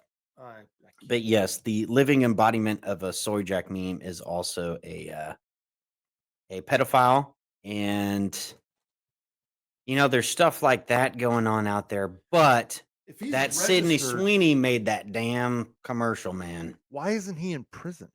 No idea. Oh. You can't really wrap your head around this kind of stuff, man. It's just absolutely insane. That's the kind of stuff, Travis. I can go really dark, bro. Well, these kind of stories, yeah, you can really let yourself go on some of this stuff, bro, because that is just shocking to see. I don't even begin parading the child like that, and it's he's a sex offender and all that. It makes you wonder what else. What chance does that kid have? None.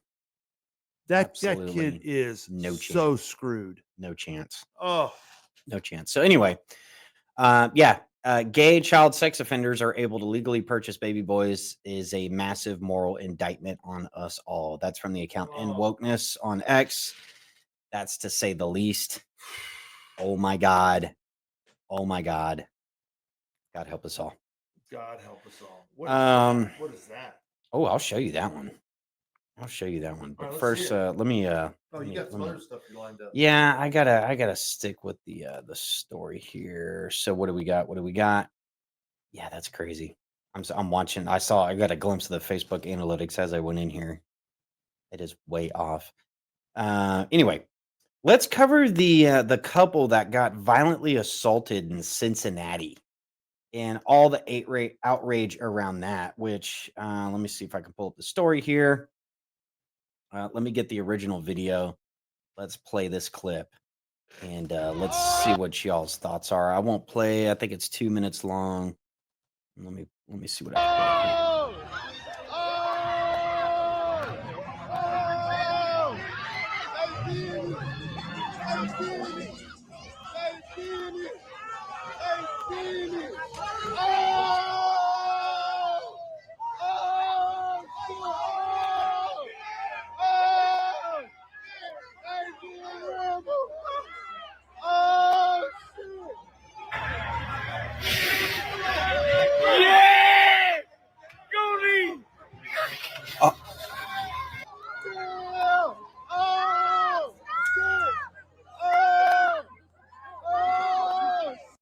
video goes on, his wife, that's her sprawled out on the floor after getting knocked unconscious, bleeding from her mouth.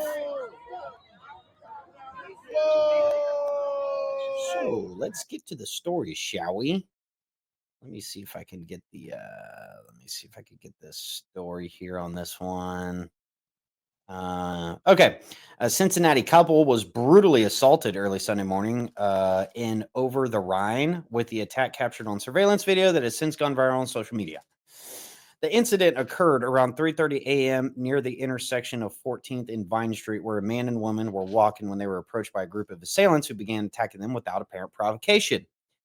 Cincinnati Police Chief Teresa Thiege, Oh, I heard about her. I'll show a picture, faced criticism after initially describing the assault as an unfortunate incident. During a press conference later clarifying her statements after public backlash, the chief emphasized that the department takes all violent crime seriously and that the language used was inappropriate given the severity of the attack. 3 suspects have been arrested in connection with the assault: Jalen Miller, Marcus Johnson, Shayla Williams. All 3 have been charged with felony assault and robbery. The arrests, they robbed him too. The police chief initially said it was a misunderstanding and the video was taken out of context. You'd be the judge of that. The more controversy erupted after the Hamilton County Municipal Court set bail at $50,000 for each of the 3 defendants, sparking controversy among community members and victim advocates who argued the bail amounts were too low. So they basically got on bail by like $500, right? It's 10%. 10%. The assault left both victims hospitalized with serious injuries. The male victim suffered a concussion and multiple facial fractures, while the female victim sustained a broken nose and several contusions. Both victims have since been released from the hospitals. Let's see here. I wanted to get into that. The brutal attack took place around 3:30 a.m. near the intersection of 14th and Vine in Cincinnati, where a man and woman were walking when they were approached by a group of assailants who began attacking them without apparent provocation. And anyway, the article goes on. The police chief, and I'm going to find the video here of the actual police chief who went after this, but a lot of backlash because the police chief is obviously a DEI hire. Very obviously. Whatever do you mean? I get Travis? the Debbie Shire vibes from this one. I get a little bit of the Debbie Shire. There she Look at is. this Debbie Shire vibe. You know what my position is on women. Oh, I know exactly where you're going, you He-Man. What are you talking about? You don't know where I'm going. You don't know where I'm going. You hate women. Oh, I love getting a rise out of you with this stuff. Some more backlash came out because a councilwoman, Victoria Parks, who said she was grateful that Holly was beaten unconscious. Yes, folks, you heard that correctly. Victoria Parks, a city councilwoman, they begged for that beatdown. I am grateful for the whole story. okay. Do you know what you do with her? What's that? The same thing you do with those other. Here's the deal. When America was great, we didn't tolerate this. People would have never done that. That councilwoman would never be a councilwoman. And if she was, she said that would be the end. And there would be such an example made that nobody would ever dream of repeating her mistake. No. And listen how, if it wasn't for the public backlash, I'm convinced there probably wouldn't even have been backlash. There wouldn't have been felony charges because this did go viral. But listen to the police chief's response. Social media and journalism and the role it plays in this incident. And yes, guys, that's you. That is you. Social media, the post that we've seen, does not depict the entire incident. That is one version of what occurred. At times, social media and mainstream media and their commentaries are a misrepresentation of the circumstances surrounding any given event. What that does, that causes us some difficulties in thoroughly investigating the activity and enforcing the law. Because what happens, that social media post and your coverage of it distorts the content of what actually happened. And later up, there were 3 arrested and charged with felony assault. So you be the judge there. So only You be the judge So there. only 3. Only 3. And there was a lot more than that. But here's the thing. She comes out and says that. And if there was more context to it, why are there 3 felony arrests? Why is it when it comes to these kind of stories? You know what I mean by these kind of stories? Well, no, what do you mean? When it's a certain demographic attacking another one, What do you mean? it doesn't get covered. I'm a little naive. If it was the other way around, if it was, and apparently this couple was a Russian couple, and but anyway, No, you know, are they here visiting? Are they living here, but they're from Russia? Or I have no idea. They're from Russian descent. Oh, is what the local news article was saying over there. So you get a DEI police chief, and then you only through viral social media. I'm telling you, X man, it's just thank God we have it, right? Oh, it's a game changer. But without any of that, I don't think this investigation. Honestly, the social media helped the investigation. Because I think initially people see this, they just want to move on from it. We're not going to do any arrests. We're not going to find these people, even though they knew exactly who they are. Okay, now I do want to touch on this for a second. Can I? Oh, go ahead. Okay, that's her. She's on. That's the wife. Let me ask you something.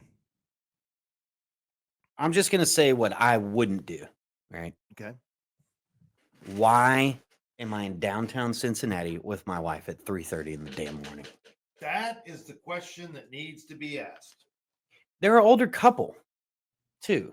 So it's like, I'm sorry, but I'm not sorry. No, I'm not going to sit here and sound like the councilwoman said they begged for it. But dude, when you go swimming, and I got this from Mark, when you go swimming in the Nile with crocodiles and you get bit Or eaten. why'd you go swim in the Nile, bro? Well, I have every right to go swim in the Nile. You absolutely do. I have every right to go swimming in the Nile. You can't tell me I can't go swimming in the Nile. Personally speaking, like folks, you know, when you're putting yourself in these precarious situations and in urban areas, downtown cities, and it's trash, dude. These it's are trash. Third world shitholes. It's a disaster in these areas. These are the nightlife is not what it used to be, even in good areas. That apparently was a good area to be in. Well, now you know. 3:30 in the morning, your wife's now knocked out on the ground. I blame the husband. The reason I can't do stuff like that, or I won't, is because my reaction to that, I'd be all over the news in a different way. Absolutely. You know what I'm saying? Yeah, and trust me. So, okay, thank you for saying that. I agree. And I've seen a lot of posts on social media from people that are not that bright. A lot of people say, man, I tell you, that's why I'm packing. I'd have shot me a whole bunch of them. I'd have shot a whole gaggle of them. I would have showed a. In Cincinnati, guess who's getting arrested? Okay, now, but here's the thing. People go, arrested for what? I'm defending myself. Okay, who's sitting on the grand jury that determines if you're going to be indicted or not? You think that police chief is going to...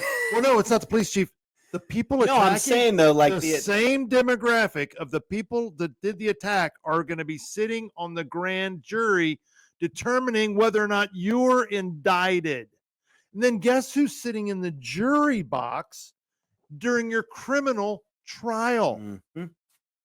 No, folks, there is no justice system in America anymore. You've got to get away from all of this. Yeah, this is because here's the other thing too. I think if the guy was armed and you're seeing your wife get knocked, yeah, you're gonna pull a gun out and shoot it. That police chief right there would have arrested him for homicide. Oh no, they would have arrested him. They would have made an example. Absolutely, out of this fella. And he would have. Listen, there is a police officer in Louisville, Kentucky, that is doing a 3-year sentence right now. You can look at. I forget the name. It was in the Tawana Brawley case, and he just got sentenced. And I think Trump is going to actually sign a full pardon for him. He didn't do anything. In fact, if you look at the story, it will blow your mind. It will blow your mind. He didn't shoot anybody. And he is doing 3 years on federal charges, civil violations. And because here's the deal. Guess who indicted him? The same demographic of people that you're defending yourself from are sitting in the grand jury, and then they're sitting in the criminal trial. Folks, I am telling you, you've got to move out of the cities. You've got to move away from blue areas. You can't, if there are areas that don't look like you cannot go in those areas. That sounds racist. It's not racist at all. It's common sense. You can't do it. Well, this is like whenever I get into conversations with like some of my buddies and stuff about this, it's like, well, my argument, it's always downtown areas are ghettos. There's ghettos all over the place. Shitholes. There's some out in other areas too, but even people that are part of that demographic, you think they want to stay in the ghetto? They get the hell out of here. Well, some do. There's some that the ones that are like, oh, even if I make it, I'm not gonna. No. If they don't want to be around it, why should you? Don't go in. And it's not just downtown, dude. There's parts of the woodlands that are now the ghetto. Oh, I'm seeing it now. Listen to this here. 4 ranking Cincinnati police officers are actually suing the city and police chief Teresa after alleging discrimination against white men and lieutenant assignments. The lawsuit claims women and minority officers. They're doing the DEI stuff over there. I mean, they got the police chiefs, a woman. I mean, it's kind of the writings on the wall, if you ask me. And then the initial reaction, that's just a shameful reaction from the police chief there. Scolding social media. I mean, those people were beat to a pulp, dude. Dude, they were almost. What do you want? They're lucky they're alive. They're lucky they're alive. They are lucky they're alive. I mean, look at that poor woman. Yeah, she got pummeled, dude. She got pummeled. And again, here's the deal. I know, you can't victim shame. The hell I can't. You know what? Part of our problem in our society today, Travis, is we don't shame people. First of all, these thugs, these animals that participate in it, and unfortunately it makes up a much larger portion of our population than people want to even admit. But we're not allowed. We got to tiptoe around what we call them, how we describe it. And that's a shame, because we should be calling them exactly what they are. We should, but here's the other thing too. If you're guys, you're responsible for the safety of your family.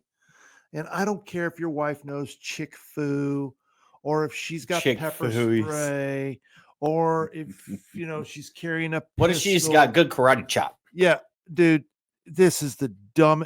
Let me tell you something. You know these TV shows, and I'm going to make a confession. You're going to go on a He-Man woman hating rant? No. again? I'm going to make a confession. Is that what our show is now? I like Taylor Sheridan. I love Taylor Sheridan. I loved Yellowstone, all the movies he's done. There is a show that's on, I think it's on Prime, or it's Paramount. It's totally ridiculous, but it is well written, and it's action, and it's called The Lioness. Okay. And it's total 100% bullshit. The main character is this little chick, weighs about 115 pounds. And, she's in these fight scenes. It's like the new movie, The Ballerina. That came What is out. that? You ever seen the John Wick movies? Yes. It's like a female version of that. Okay, so you got a 115-pound chick, right? And because she knows Krav Maga and Chick-Fu, she's going to go in and kick the crap out of SEAL Team 6 guys and Delta Force, right? Am I right? And man, I can't watch those kind of like. Oh, it's some of them are okay. I mean, no, it's pure, because now here's the thing. It's pure, Travis, I was you. I would never let my wife watch stuff like that. I wouldn't let my wife or daughters or anybody, any female that I care, I would never let them watch crap like that, because that's what gets women hurt. And let me tell you why. You give a woman some pepper spray or a pistol. This is why I'm not real big on giving women pepper spray and pistols. And you're going to say, what? I'm really not, because this is why. I am telling you from personal experience. I've seen it happen. Girls will put them, and I say girls, women, females, whatever. They will put themselves in situations they should have never put themselves in. And you know why they do it? You know why they take a chance? Why is that? Because they got pepper spray. Women are horrible about this. Whenever you were a policeman. Yes. and you saw all I kinds saw of stuff like this all the time. The real nasty kind of attacks. Yeah. Where did they typically? 99.99999% of the time, when a woman gets attacked, graped, any of these types of things, 99.99999% of the time, it is her fault. Yeah. It's her fault. Sorry. And I know that pisses people off. Again, if we don't start addressing it with reality and logic and common sense and judgment, it doesn't get fixed. But thinks there's more than two genders. Sorry. And I know women hate when you can't victim. Listen, I got every right to go jogging at 4 a.m. in the ghetto or what. Lady, you can do whatever the hell you want to do. But I am telling you, you're going to get your tit in a ringer, and then you're going to be blaming everybody else. And the bottom line is it's your fault. Yeah, and it's not like you're saying a man's not at fault at all. No. Oh, I string him up. Bridge ornament. String him up and make a bridge ornament out of him. But I am telling you, you ladies, you've got to take responsibility for this. It is your fault. I don't know how many. Man, you're really on the because man woman hating train. Dude, listen, I've got daughters. And I shake my head and listen, they're guilty too. And I'm like, I know I did over 100 interviews with sexual assault victims when I was a police officer. There wasn't one of those that I came out of that I wasn't thinking and shaking. I didn't say it to them and I didn't do it in front of them, but there's not one of them that I came out of that I didn't say, what were you thinking, lady? Yeah. What were you thinking? And the bottom line is they weren't. And now their life is changed forever. Yeah. Forever. Well, yeah. I'm sorry. We had some people jump off on that one because you're just over here blaming women for everything, Mark. Man, damn you. We're losing listeners because of you, dude. Well, I guess we can't tell the truth. That should help somebody keep from becoming a victim. Yeah, you got to be, man. You got to take responsibility. Like my wife lived in LA. How she had somebody watching over here because the stories that she's told, and then my first ask, she's going, "Why are you walking by yourself, where a homeless man can approach you like that?" And look at this couple in Cincinnati. Whip his stuff out. Look at this couple in Cincinnati. This is yes. All those animals that attack them should be, if I had my way, I know how I'd handle them. But at the end of the day, they've got to take account. They put themselves in that situation. Shame on you. Yeah.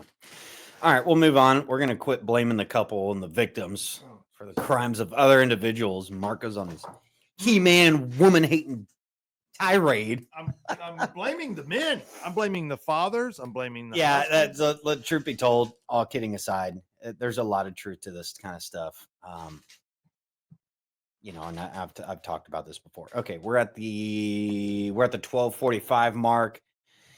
Let's air the ad. Let's be super controversial today. I'll be honest, I haven't seen the ad. I've only seen pictures of this. I've just heard about it. I don't know what to expect from it, but let's see the ad that's causing all the Nazi controversy for American Eagle. Genes are passed down from parents to offspring, often determining traits like hair color, personality, and even eye color. My genes are blue. Sydney Sweeney has very genes. Genes are passed. That's it. There was another one too. Here's the other ad that also was part of this whole campaign that's causing controversy.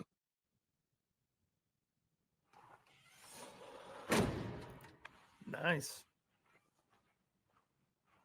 Sydney Sweeney has very genes. All right, you're not gonna. I know I said I had that controversy. She actually looked prettier there. No, she's very attractive. Decent commercials. Shwing. I mean, you don't see commercials like that anymore. I love Did you hear that Arby's is doing this? That like hot girls eating Arby's. Well, they had Paris Hilton. They're bringing some of this. So they're bringing some Sanity of is this coming stuff. back. Yeah, some of it with the beer commercials and all that. About time. But Oh my God, folks. So people are losing The their minds outrage over this. You got professors coming on MSNBC and just absolutely losing their minds over this damn ad. Here, For let me. what? I don't know. So they're for what? So let's hear from some of these. Oh God. Yeah, man. get ready for this So one. what I said was controversial versus what I mean. Okay, we'll see. Let's see. First of all, look at the articles in the mainstream. Listen to these headlines. Sydney Sweeney's American Eagle ad faces backlash for racial undertone. How American Eagle's Sydney Sweeney Good Genes ad went wrong. Sydney Sweeney's American Eagle campaign sparks intense criticism. Sydney Sweeney's racy ad sparks outrage, but fans defend anti-woke style. Yeah, so the media went on a tangent with this kind of stuff. But of course, nobody shrieks louder than a white female. Oh, wait, no. Sorry. That's not a white. That's not a white female in this one. But here's some of the takes on this. Y'all tell me what you think. It is so difficult to grow up as a person of color, specifically a woman, and view yourself as beautiful in any sense of the word growing up in this country. I remember growing up in a predominantly white community, wishing myself out of this body, out of this culture, take my name if it meant that I could wake up blonde-haired and blue-eyed, never having to explain who I am or worry about being accepted. That is why this American Eagle ad with Sydney Sweeney is especially off-putting. There's a lot of rhetoric right now online about the political ideologies that this represents, and I don't discount that, but for me, I can't help but think about the 13-year-old brown girl who gets all her denim at American Eagle, who already struggles to see her beauty and worth in a world that continues to value white Eurocentric beauty standards, which I naively thought by this point we would have moved the needle on. And this girl is now wishing she too could wake up with blonde hair and blue eyes. It took me so long, too long in my life to look in the mirror and see beauty. And I hate that continues to be a shared experience for young brown girls in this country. Okay, a few comments on this. Go ahead. So she can look in the mirror and see beauty, because I'm still not seeing it. Okay, so if she wants to see beauty, look in the mirror, then she's gonna have to quit looking in the mirror. Man, it's so wild to me because just not gonna pretend anymore, you can't even make a commercial. And I get it, dude. I've had, you know how people like, oh, they come from good stock, or like, oh, you know, we got good. We talked about it in our family because we age gracefully. Yeah, Or, you know, a late bloomer kind of thing. Oh, you got good. Whenever we talked about that, I never thought about my Hispanic side. It's like, oh, they're talking about my white side. It's just stuff you say, you know, coming from good genes or whatever. That being catered to the white, it's a bit of a reach, don't you think? It's a bit. Sydney Sweeney is beautiful. She makes a lot of money because she's not like, yeah, for me, I still don't think, yeah, it's a good looking commercial. It's very, but you know who's eating up that ad more than men are? Women are eating this stuff. Absolutely. They're all wearing those weird baggy jeans now. I don't Look know what- what's going on with the baggy jeans. My wife's wearing them too. pull up their stock. Oh, their stocks. Oh, It's you don't have to. skyrocketing. Sales boom through the their roof. jeans, everything's sold out. Now, American Eagle apparently did delete the video or the original ad, but they are not really apologizing. There was, I don't know if that was a real press statement that came out, but they're going to keep going on this kind of stuff. They'd be idiots, Dude, and it's the play on words, the jeans, the blue awesome. jeans. It's clever, in my opinion. It's just clever advertising. Is it a Joseph Goebbels themed ordeal? No, man. I just, but here's where I get upset. You had shit like this come out, and I saw no articles. Balenciaga apologizes for ads featuring bondage bears and child abuse papers. Open satanic rituals of children didn't even generate a modicum of outrage that the Sydney Sweeney ad did. Okay? Balenciaga. Dude, we could do a whole show on Balenciaga themselves and the controversy surrounding this. And why What fashion industry mogul is sitting there thinking about putting kids in bondage gear? And we're freaking out over Sydney Sweeney? Give me a break. This cultivated outrage. Here's another meet Dr. Kristen, a psychologist who's now trying to convince you that American Eagle ad featuring Sydney Sweeney was intentionally crafted as eugenics inspired Nazi propaganda. One says much in for below. That does not just happen in a vacuum. Let's talk about why this ad doesn't just feel off, it feels familiar, like historically familiar. In 1930s Germany, as we all know, white women with blonde hair and blue eyes were held up as this ideal. Not just beautiful, but genetically superior. The Schmatzi regime ran entire campaigns promoting the hereditary fitness of the Aryan women. It's all ridiculous, obviously.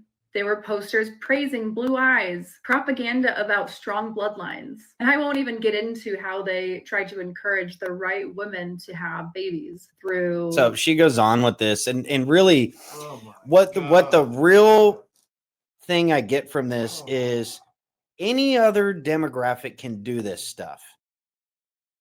And it's fine. But the second a white person does it, this is what happens.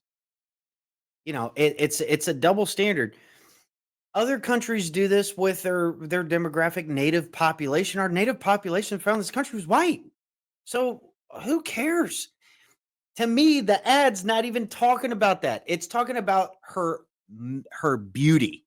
It's talking about her looks and this whole ordeal with it. So, you know, you can make outrage out of anything these days. I think it's just going, again, you can have Balenciaga dressing up kids in bondage gear and doing all this satanic crap. But now we're doing whole segments on the news about this. White women are normal, but so are other people. The problem is, historically, we have only normalized white people. And so we've made white women's bodies, white male bodies, the norm. And we've made everything else less human, less beautiful, less real. And so when we say good genes are the ones that... What a load of crap. Honestly, I'm sorry, Mark. If I may jump in on my own show, what a load of crap. I saw Beyonce do a jeans ad. Everybody drooled over it. I loved it. Thought she looked hot when she did. Right? I mean, what are you talking about, man? This is... Let me ask you a straight question. Let me ask you a straight question. Does Sydney Sweeney have bad genes? Yes or no? No. I don't think she has bad genes. Does she have good genes? Does she have good genes? No. Again, I don't like Piers, but he did pretty good on this. Bad genes. The whole point is to argue that good and bad genes itself is a bad idea. It's a racist Why can't idea. you have good genes, Mark? Why is it racist? If Why you all can't would you have allow good me to genes? answer. All right, I'm going to respond, and I'm going to... Yeah, and honestly, like, I get it. You know, the context around genes and all this stuff. I'm not a fan of that type of crap either. But play on words, doing this outrage over this kind of stuff. Again, was there any outrage? Oh, yeah. And now you got people, you know, staging these videos and saying stuff like this. Hey, you want to go to American Eagle? Oh, I can't go in there because I'm black. Like, what? This is the problem. There's nobody there stopping. Dude, man, this is what I'm saying. There is a market for victimhood in this country that is just, it's unlike anywhere on the planet, besides maybe Great Britain. But it's absolutely it's just absolutely insane, this kind of stuff, man. Destructive. It destroys. I can't go in there now because now you're being segregated. You're segregating yourself, which, you know, you can't even keep up with this kind of stuff. It's fine. I don't care. Segregate yourself. Who cares? Yeah, CNN had on a marketing professor from the University of Michigan. Let's hear what she had to say. Google's latest ad campaign has gone viral online, but maybe not for the reasons the company intended. Actress Sydney Sweeney appears in a series of ads with the tagline, "Sydney Sweeney has great genes." Some people have taken issue with the phrase great genes being used over images of a blonde, blue-eyed woman, saying it makes an implication of racial superiority. And joining me now is Marcus Collins, a clinical assistant professor of marketing at the University of Michigan's Ross School of Business. He's also the author of the book For the Culture. Marcus, thank you so much for having this discussion with us, this morning.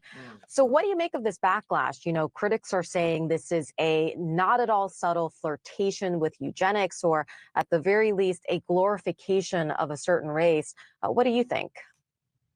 I think it's both. The matter at hand is less about political correctness or about political leanings, but more so about meaning making. What does it mean?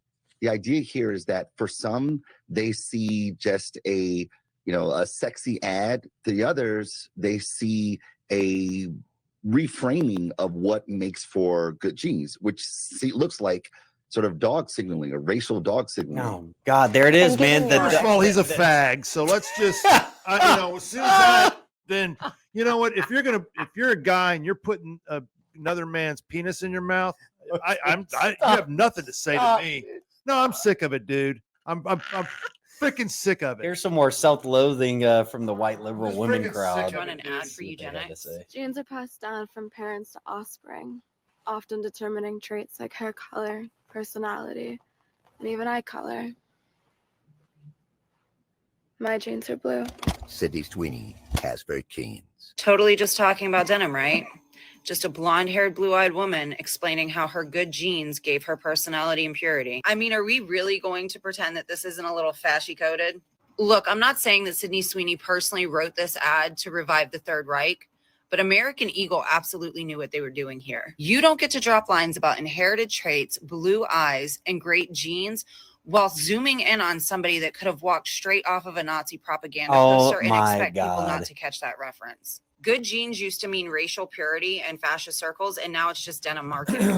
We are watching fascist aesthetics. First of all, you notice here. Let me get through some of the social media interactions because notice you did this on purpose, didn't you? Oh yeah, You knew I was notice the women that are Boycott complaining American about this. Eagle. What do they all They're have in common? racist.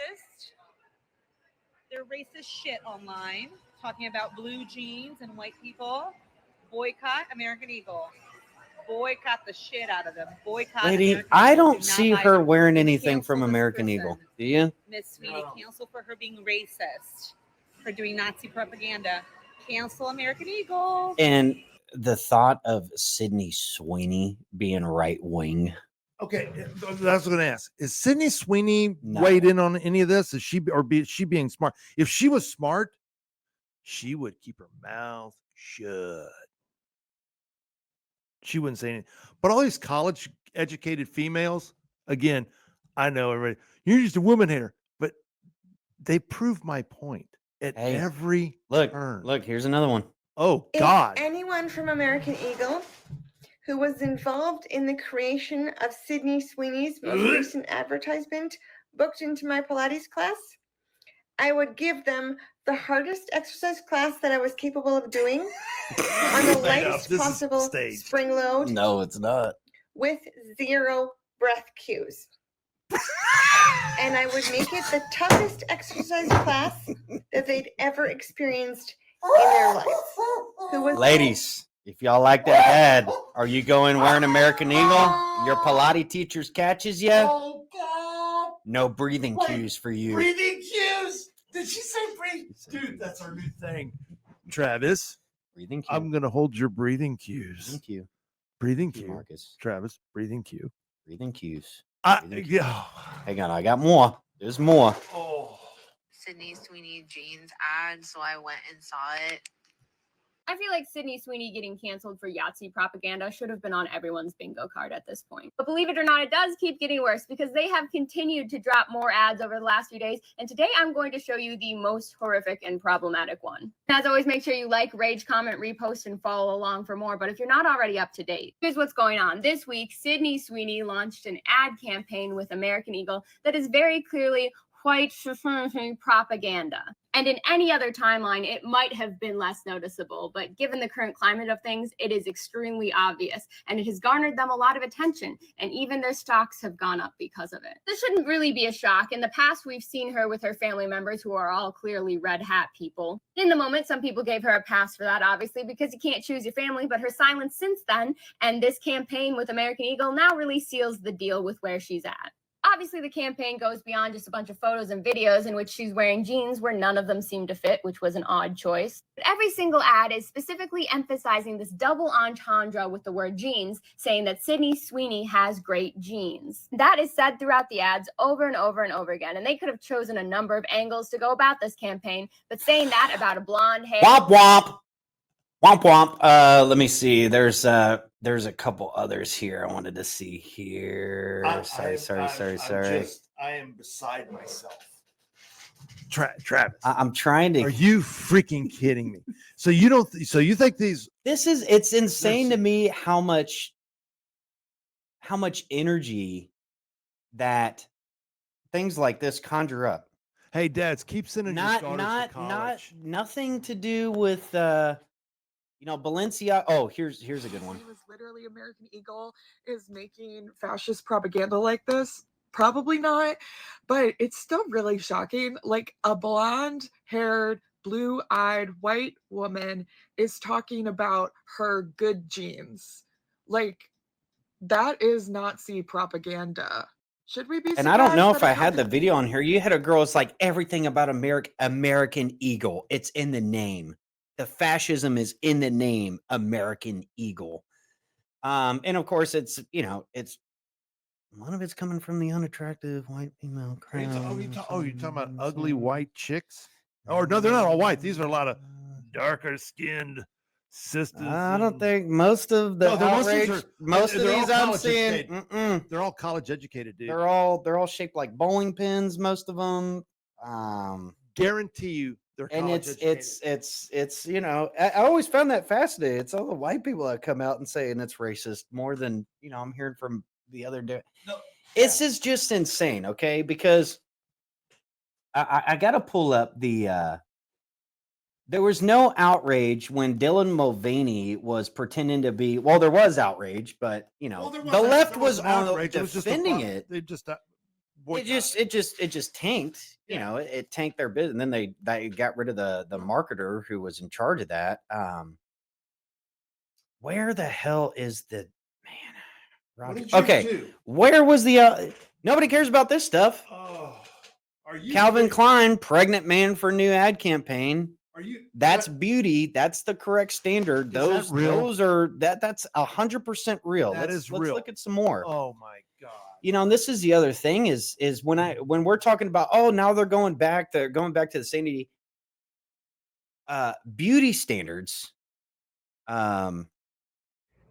the beauty standards turned upside down. It's everything that's ugly we're supposed to pretend is just the most beautiful thing. It's very fulfilling, it's very free, it's very open, and it makes everybody feel included. It's just not true. It's just not true trying to force anybody in the fact. I mean, here's another take from the usual crowd.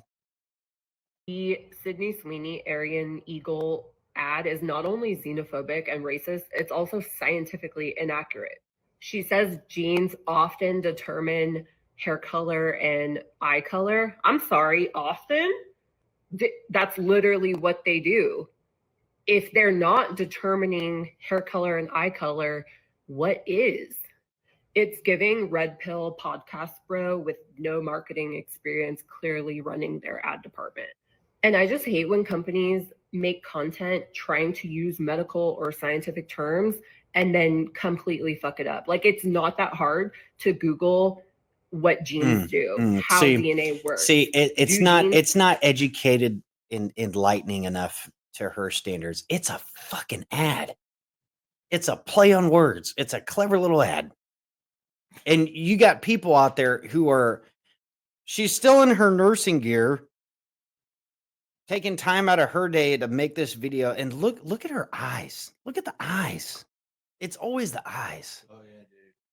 Dude, the what occupies this space up here with these type of people? I could tell you. What's going on up here? How much time is being spent being outraged over stuff like this? And here's the other part too. You know, we were no outrage over, you know, the Miss Alabama beauty pageant and being someone who's morbidly obese.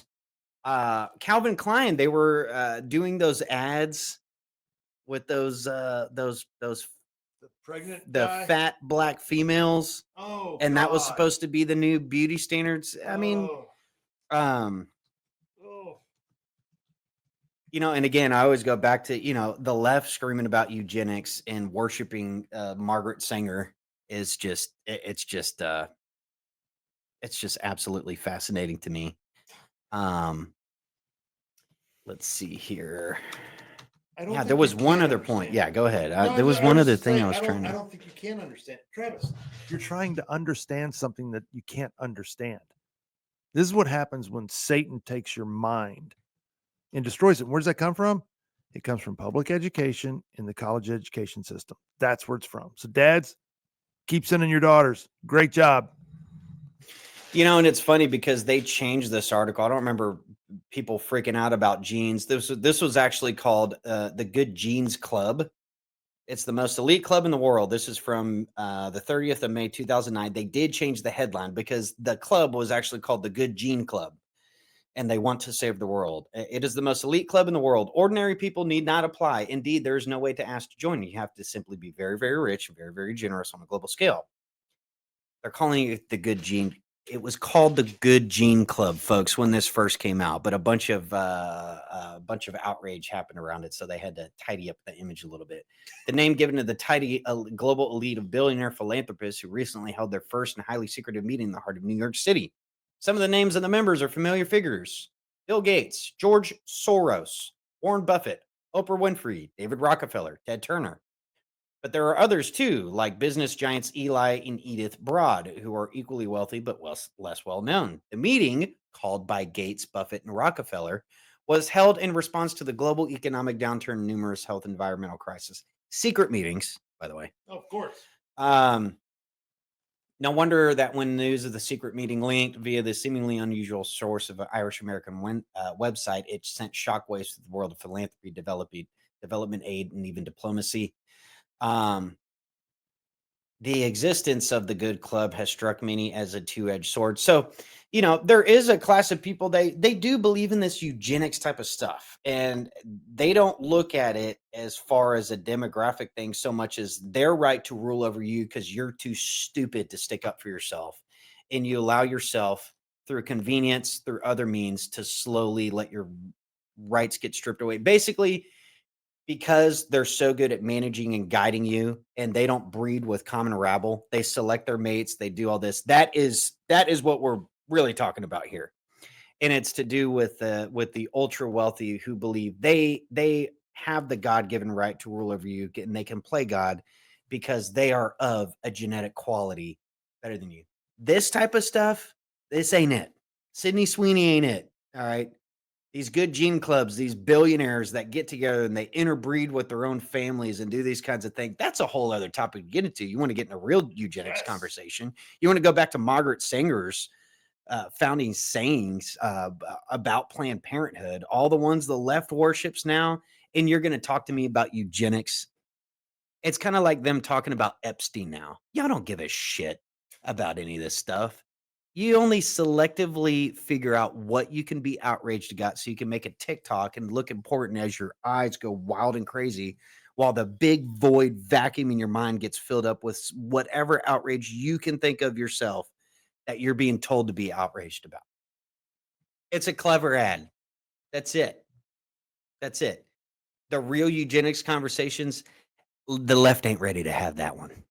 The left ain't ready to have that because most of the idols that they worship, oh yeah, you could go into that history and it's a long one. We could spend a whole show on this. Absolutely ridiculous. Pregnant men and Calvin Klein ads. Ugly, you know, ugly people running for a lot of these. It wasn't working for them. No.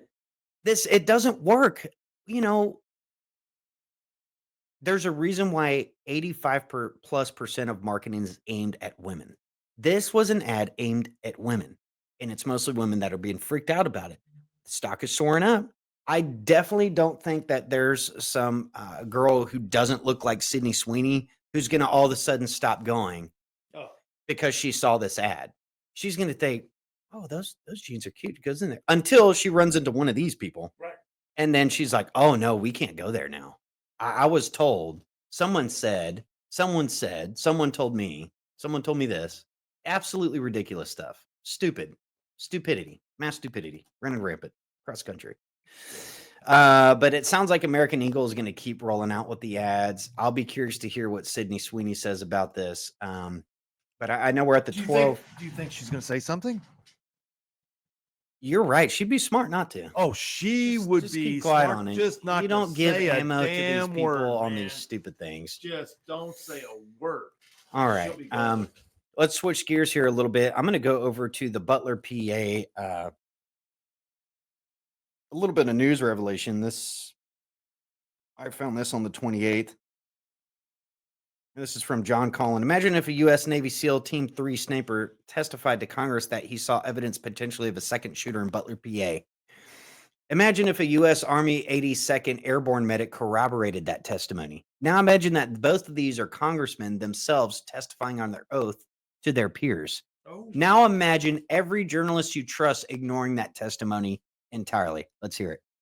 Going forward, particular witnesses you think that we should have, any thoughts you have about what and whom we should be bringing in to testify? One of the videos that I've seen online is from a gentleman named John Colin, who talks about the possibility of a second shooter, and he shows a video, Miss Lee, where in this video he shows a bullet traveling down a path and the disruption that round supposedly makes, and then flies into one of the stadium fence railings. It shows that it would have been very, very difficult for that round to travel the path that it did had it come from Thomas Crooks. I think that you need to bring this gentleman in, see his evidence, and if you don't think it holds water, then you need to make that assessment. John Colin is somebody I think you guys should bring in here and look at the video evidence that he has of a bullet traveling in a trajectory, in a path that would not have been able to come from Thomas Crooks. And I'd like to just echo this. The one thing that doesn't lie is bullet trajectory and also the coefficients that it carries. And I think that Eli and I had talked about this prior to the hearing, but also multiple times about John Cullen's video that does show, if you look at people who were injured and the actual line of sight and where it was to the stage, just kind of what the possibilities were and how many shots were truly taken. The most parsimonious explanation for what you've got captured in this single video, we don't have to worry about aligning it or anything like that, is you've got 3 kinetic events in a straight line. That tells you had an object, but you definitely have the strong suggestion of a line that you could extrapolate from.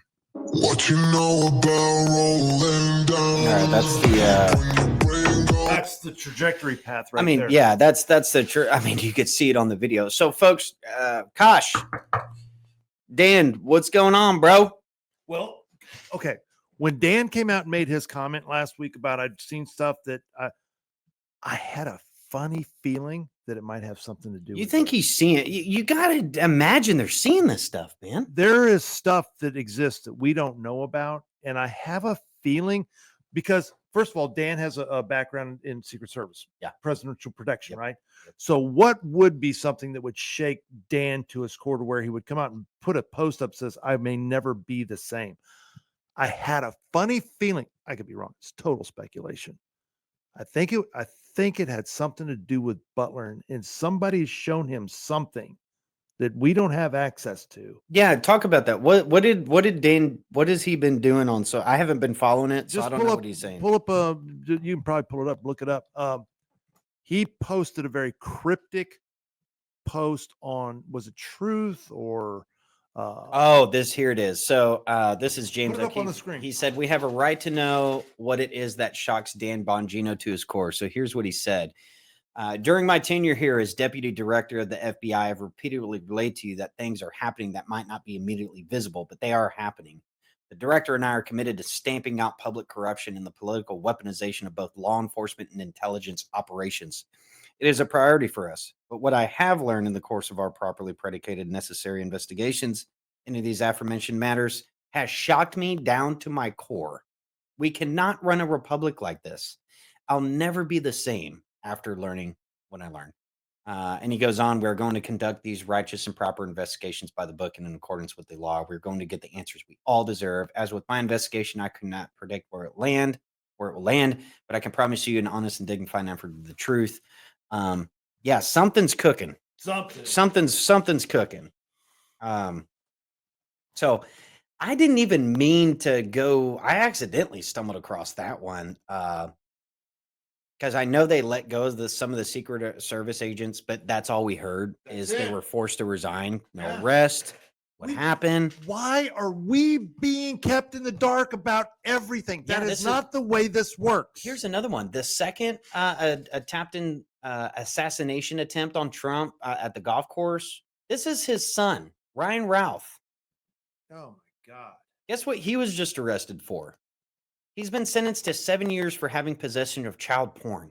Who are these people? Oh my God. Who are these people? Yeah, back to Butler. What do we know about now? There's a file somewhere on that kid. Oh, you know there is, dude. We don't go to Vegas. The guy, supposedly the lone gunman shooting the machine gun down. We still don't know anything about these. And then, of course, Jeffrey Epstein, Travis. We are supposed to know everything about these things. This is a constitutional republic, an open government. Our politicians work for us. They don't rule over us. They are not our protectors. They are our servants. Why can't we see? We still don't have the JFK files. Yeah, it's MLK just, files. I think there's a lot of truth to it. It'll just be one of the things we're talking about, just like we talk about the grassy knoll all the way up until this time. This It's is the same not- thing. We're a failed government. Yeah, it's really too far gone. Okay, so here's some other interesting news. Let's switch over to the Epstein front. So CBS investigation reveals evidence of a third person in Epstein's cell block prior to death discovery. What? I thought we got the video How did on that. CBS find this? What? I thought we. CBS News conducted an extensive investigation into the circumstances surrounding Jeffrey Epstein's death at the Metropolitan Correction Center in Manhattan on August 10th, 2019. The network's reporting revealed evidence of a third person being present in the common area of Epstein's cell block during the early morning hours before his body was discovered. This finding was based on analysis of available footage, witness accounts, and prison records that had not been previously disclosed to the public. The investigation specifically focused on the special housing unit where Epstein was being held. This is mainstream news now. Now mainstream is all of a sudden, I hope to God that Democrats keep pushing this in the legislature to figure out the financial transactions of this, because I think that's going to blow back hard into their face. And it will expose some of the things we need to know. Anyway, according to CBS findings, surveillance footage and other evidence indicated that someone other than the two correctional officers assigned to monitor Epstein were present in the cell block's common area. This person's identity and purpose for being there remained unclear from the available evidence, but the presence represented significant deviation from standard protocols for high-profile prisoners. The timing of this third person's presence is particularly noteworthy, as it occurred during the window when Epstein was allegedly alone in his cell and when the two assigned guards were reportedly sleeping or browsing the internet instead of conducting required checks. The revelation suggests that the official narrative of events may be incomplete and that additional individuals had access to the area. So anyway, the article, it's a CBS News investigations. They're, if you go into their article, you can see where they are showing somebody in that area. And this is after the FBI, somebody clearly edited the video before it was released publicly. So it's very interesting. Now, some of what I've been hearing from Roger Stone and some other speculation about this kind of thing is to do with the fact that whenever the intention was to relay this information out there, basically when the New York field office and everybody started gathering information that they were adding stuff into it to tie it to Trump, which after we're seeing the stuff with the Steele dossier, of course they would do that. Of course it would. So I think that might have a lot to do with why Trump's acting the way he is with it, because they just wrapped him up in it. And now he's like, man, what the hell am I going to do with this now? Let's just move on from it. And it's bad advice. Don't get me wrong. Oh yeah. And it's a bad look. He's making it worse for himself. Now, you want to talk about a bold strategy? You're going to talk about pardoning Diddy now? Oh, is he talking? He's talking about it. Oh no, you Dude, Trump, man, you want to make yourself look like you're part of this whole thing? Just keep going, dude. Dude, you can't do that. Diddy had the same type of operation going on. Why the hell would you pardon P. Diddler? Why? Travis. Where are these ideas coming from? Are they Trump's on his own? Is somebody in the room with them telling him where to go at? Bold strategy, Cotton. That would just, right now with how it's being handled, he's got this black cloud over his whole tenure, no matter how much good stuff he does now. And that's just the fact. That is what it is. You can't get away from this now. You're making it worse. And then if you're going to talk about pardoning Diddy, oh my gosh. Yeah, that's the headline here. Let's find it. I had not heard that, Travis. That is shocking. White House. This is from Fox 5 New York. White House reportedly in talks with Diddy's legal team about potential pardon. That bad stuff. Not good. Not good stuff. Not good at all. Not good at all. Bold strategy, Cotton. I do not think that will pan out very well for Trump. Okay. Let's move over here. That's some of the latest news with Epstein. I want to get over to who's been kicking ass on this stuff, and that's Tulsi Gabbard. Tulsi Gabbard has been Go Tulsi. She's been on fire. Okay. So let me see here. So I'll get to the Durham annex that's been going around the news cycle lately, but I wanted to go through what's been, Tulsi Gabbard sat down with Glenn Beck. I thought it was a pretty good interview. So she sat down with Glenn Beck, and here's what she revealed. Gabbard revealed through declassified documents that the intelligence community had consistently assessed throughout 2016 that Russia was probably not trying to influence the election by using cyber means.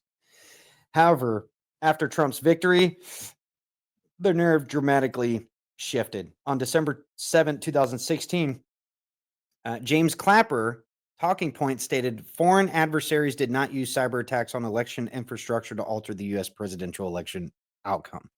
Despite that assessment, the Obama administration orchestrated a complete reversal of this conclusion. In a December 9th White House meeting, the White House Situation Room, bringing together Obama's top national security officials, including James Clapper, John Brennan, Susan Rice, all the corrupt, John Kerry, Loretta Lynch, Andrew McCabe. Following this meeting, Clapper's executive assistant sent an email to intelligence community leaders asking them with creating a new intelligence committee assessment per the president's request that would detail tools Moscow used and actions it took to influence the 2016 election. Gabbard's documents revealed that a presidential daily brief dated December 8, 2016 stated, "We assess that Russian and criminal actors did not impact recent U.S. election results by conducting malicious cyber activities against election infrastructure. However, FBI communications showed this brief was suddenly pulled from publication and was never delivered to the president, Obama at the time. The brief was expected to be published December 9th, but intelligence officials decided to push back publication based on new guidance. The document concluded it was highly unlikely any Russian efforts would have resulted in any altering of any state officials' vote results. Kash Patel discovered thousands of sensitive documents related to the Trump-Russia probe hidden in burn bags with secret rooms at FBI headquarters. You heard that right, folks. No. Secret room at FBI headquarters that the current director found. These bags contain classified materials that were apparently intended for destruction, but were instead preserved in a sensitive compartment information facility. Among the documents was a classified 29-page annex to special counsel John Durham's 2023 report that had never been publicly disclosed. This annex reportedly contains foreign intelligence that predicted the FBI's action in 2016 with alarming specificity. What are burn bags? During her interview with Beck, Gabbard explained that burn bags are typically used throughout the intelligence community to securely destroy classified documents after review. However, she emphasized that it's a very different story if someone uses a burn bag to get rid of evidence that maybe exists only in one copy and then hides it in a secret room in the FBI. Gabbard described this as a tactic used by bad actors to eliminate evidence alongside overclassification of documents to limit access. This goes on. Gabbard revealed that the discredited Steele dossier was deliberately overclassified despite being publicly known as unreliable. She explained that Brennan and Clapper used it as a source for an intelligence assessment full of falsehoods, but didn't want anyone to know that they had used it. The document was overclassified in a way that less than 10 people could access it, and only hard copies existed with no digital versions. These documents were locked in a safe and had never been seen publicly, and many government had not seen it until we released it. The declassified House Intelligence Committee report revealed that Russian intelligence had obtained significant information about Hillary Clinton, including DNC communications showing Obama and party leaders found Clinton's health to be extraordinarily alarming. Intelligence indicating Clinton was suffering from intensified psycho-emotional problems, including uncontrolled fits of anger, aggression, and cheerfulness.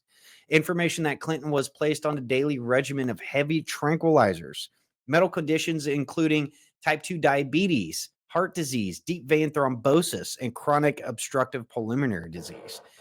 Most significantly, the Russians allegedly possessed a campaign email discussing a plan approved by Clinton to link Putin and Russian hackers to candidate Trump in order to distract the American public from the Clinton email server scandal. Now, let me talk about that for just a brief second. Questions are coming up about Seth Rich again. We'll have to cover it on next week's show, but it's important to understand that whenever the email Clinton scandal went down, everybody thought she was hiding stuff from Benghazi. And there was an intelligence officer who went on the Sean Ryan show that was explaining, no, it was more than that, because if folks remember, Hillary Clinton had a private server at her home. You get the government emails, they get stored at government facilities so they can be tapped into and everything's Protected by government but she firewalls. had a server at her home. Okay. Absolutely. What she used a third-party service called BleachBit to wipe out whenever the congressional investigation started. What those emails were, it wasn't going to show a bunch of, we know that there was a huge snafu with Benghazi.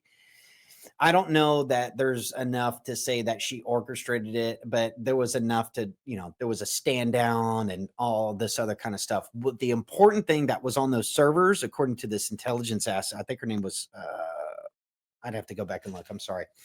But Hillary Clinton was apparently using her Secretary of State position. If you wanted to meet with her, you had to pay to the Clinton Foundation first. And I'm not talking about small sums of money. Generals and people within our own government couldn't even meet with her unless they paid to play. So she was using her position to facilitate funds towards the Clinton Foundation. And that was the only way you got to meet with her. Yep. And a lot of this was secret. They weren't disclosed. And on that server that she wiped out in her personal home, all those financial transactions would have been tracked. She would be in jail right now. But it's gone. And honestly, to me, there was enough that she did without all that. It's not. There's enough right here. But it's not gone. You know who has it? Who has it? According to John Solomon. Who's that?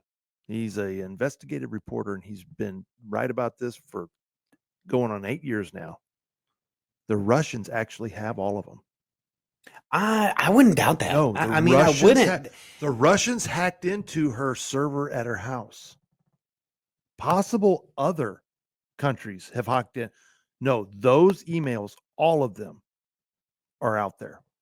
Well, and this was a good question by Bick. He's asking, why is it coming to light now? Well, during the first term, there was resistance from all over the place for deep state actors to uncover this. Look at who Trump was surrounded by, and it was worse in the first term. It's still pretty bad now. I'm not going to lie. Horrible. It's still pretty bad now. Yeah, the implications of this. I mean, here's what's interesting. You're seeing some signs of panic Former Hillary Clinton campaign lawyer Mark Elias stopped posting on X. James Clapper has lured up. He's worried about getting his cheeks clapped and being called Clapper in jail. John Kerry made his social media accounts private. Former FBI agent Peter Strzok deleted his X history entirely. Folks, smoke. Something's burning in the background here. Got to see something happen with this, though. Got to see something. You got to see something happen with this. So, Gabbard confirmed that all declassified documents have been referred to the Department of Justice for potential criminal. It's in Pam Bondi's hands now. Oh, Jesus. It's in Pam Bondi's hands. Aren't there some whistleblowers involved with this as well? Oh, I think there's something on here. I think I got something on that. Yes. I think there's some whistleblowers working with the Department of Justice. Well, we're finding out. Okay, this is why Seth Richards' name is and for those that don't know, he was a former DNC chairman. Seth Rich. What did I say? Seth Richards. Seth Rich. Seth Rich was found shot twice in the back. Nobody stole anything from his personal items. It was a weird story, still unsolved to this day. Nobody knows who killed him and nothing like that.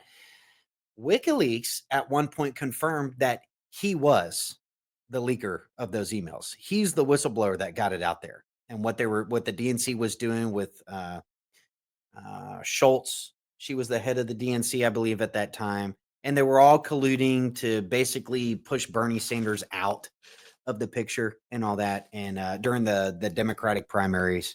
And I remember there was a big protest at the DNC that the mainstream news didn't cover. I think Mike Cernovich was the only reporter on the ground.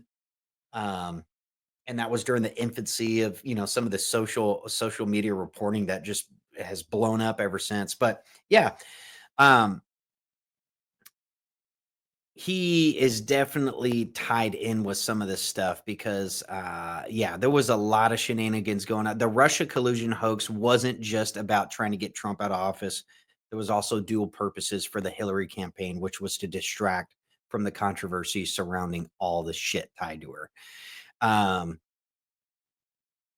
Let me see here. Did you get distracted, Travis? Did you get distracted? I did a little bit because I'm trying to find. No. I'm talking about talking about the. You were just saying, they were using. I'll be honest. When it first was happening, I did get distracted from it. When all the news is talking about Russia, even my friends are like, "Oh man, this looks bad." The mainstream news. I still had that much trust to do with this, but here's something incredible, folks. Watch this video of Hillary Clinton.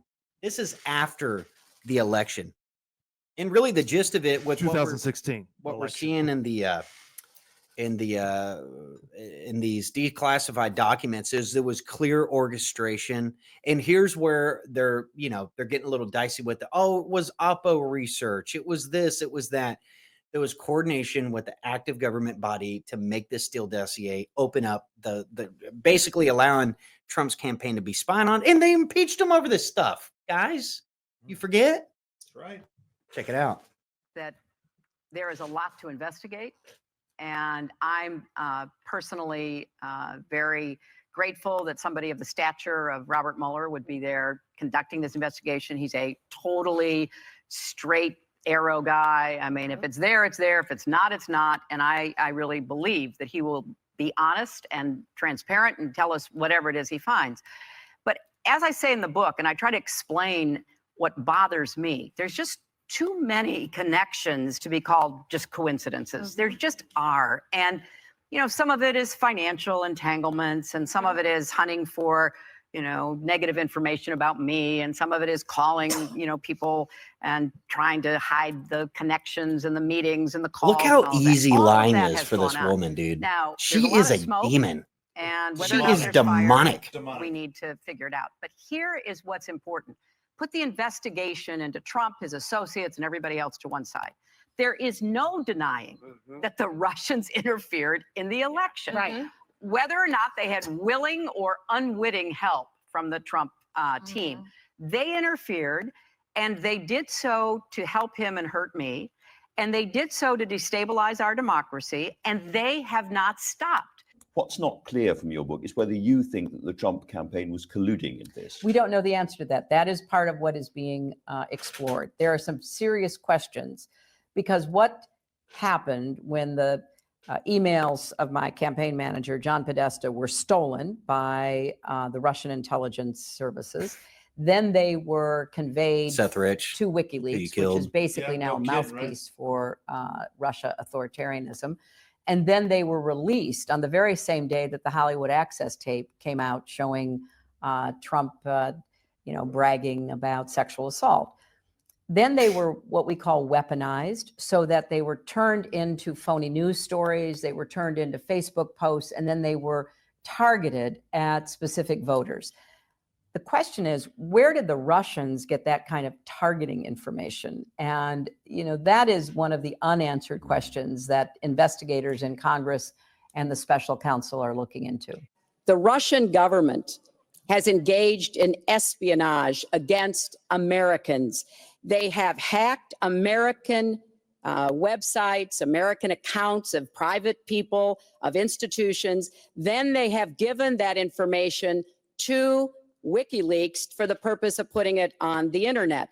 This has come from the highest levels of the Russian government, clearly from Putin himself, in an effort, as 17 of our intelligence agencies have confirmed, to influence our election. So I actually think the most important question of this evening, Chris, is finally, will Donald Trump admit and condemn that the Russians are doing this and make it clear that he will not have the help of Putin in this election, that he... Dude, I'll never forget that once it was obvious that this whole thing was everything, you remember at that time? Y'all remember, folks, Russia. Everything was a Putin. Just beat the drum, dude. Everything was a Putin. Beat the drum. Everything was a Beat the Putin. drum. It was a Putin. It was a Putin. So anyway, And now, yeah, Hillary's known on that. She still carries this. So I'm curious to see if there's going to be any responses out of this. Well, we know now that the Russians were actually helping Hillary. The Russians didn't even leak that information about her health. Exactly. So Gabbard was speculating that, well, if they had all that, why wouldn't they release that if they were trying to help Trump? No, that we know now that They were helping Hillary. They were helping Hillary. The things that they accuse the Republicans of doing, they do themselves every time. Here's read through the lines, folks. Reportedly came to the attention of U.S. intelligence officials from Dutch intelligence. It included discussion of an email exchange between former DNC chairwoman Debbie Wasserman Schultz and Leonard Bernardo, an official with Open Society Foundations run by George Soros. According to the Times, Wasserman Schultz allegedly told Bernardo that then Attorney General Loretta Lynch would not charge Clinton with a crime for having the private email server. Wasserman Schultz and Bernardo have both denied even being in contact with each other, suggesting the document was a fake attempt by the Russians to throw a wrench into the U.S. intelligence community. See how this works, right? They created this fake narrative, and they could blame everything as it gets exposed on guess who? The Russia. It was the Russia. No, Mark. The Russia. Oh, the Russia. The Russia. The Putin. It was the Russia and the Putin. Like the Russia dressing? There's Russia dressing? There's Russian dressing. Not to be confused with Thousand Island dressing, but there's a Russian dressing. You ought to try it. Yeah, man. I ought to try that. And let's hear about this Durham Report appendix that's making its way through the news cycle. This was made public by Senator Chuck Grassley, indicate the intel community was fully aware of Hillary Clinton's campaign falsifying tie President Donald Trump to Russia. Here's what we know. The FBI knew the Russia collusion hoax arose from the Clinton campaign, and they ignored it. They ignored key intel to cover it up. The Clinton campaign's plan was to use or possibly coordinate with the Obama FBI to accelerate the narrative and leak it to U.S. press outlets. The FBI placed thousands of relevant documents in burn bags for destruction, but Kash Patel found them in a secret room at the FBI. Hillary Clinton approved of that plan to concoct a Donald Trump colluding with Russia narrative in order to distract the public from her use of a private email server. The original DNI report from late 2016 rightly said Russia didn't favor Trump and didn't work to elect Trump, even holding back damaging intel on Clinton. Obama nevertheless ordered a new report to be created that tied Trump to Russia. On Obama's direction, Brennan and Clapper manufactured intel and included the Hillary Clinton paid for Steele dossier in the new report, despite warnings from CIA analysts that it was untrustworthy. Chairman Grassley calls it one of the biggest political scandals and cover-ups in American. You think? You think? How old is Grassley now? Grassley's 90 years old. Oh man, dude, that's the other thing. Why we got such old statesmen out there? Term limits, people. So anyway, yeah, that's the news cycle lately. So really, the big speculation is what now? What now, Mark? What now? we better see some people to come. Tulsi seems to have a lot of information ready to go. I think she's doing the best job by far. I think her and RFK are up there. Yeah, I agree. As far as cabinet picks that are kind of panning out, but I think we're all in the same boat. We want to see people have consequences to this stuff. There was impeachment proceedings. There was what was it? When Tucker Carlson was still on Fox, he got told by Adam Schiff that he was he was carrying water for Putin in the Kremlin. Everybody on the right was a Russian stooge. We were all Russians before we were Nazis, apparently. People forget about that. And then slowly, we all turned back into, well, thanks to Sydney Sweeney, Oh yeah. Well, Thanks look a at all the lot. people that have gone to prison. We interviewed one. Dude, Stuart Rhodes. Stuart Rhodes. Oh my God. See, this is the other part too. That's absolutely insane. Because we went through the COVID nightmare, and clearly there was election integrity issues going on. We all knew it. You're putting covers up in Detroit, Michigan of vote tallies being counted, things like that. Individual pollsters were being called Russian stooges for wanting to just witness optimize visibility Yes. into the vote count so we could get more information from that. Everything was a Russia. Everything was a Putin. Now everything's a Nazi. American Eagle is Joseph Goebbels' outfit, and everything is ridiculous, and Our everything is girls' retarded. boobs are falling out. Sydney Sweeney, Oh, she's out there with her genetics, and now she's a eugenicist, and now it's publicly out there. And that's just the world we're living in now, folks.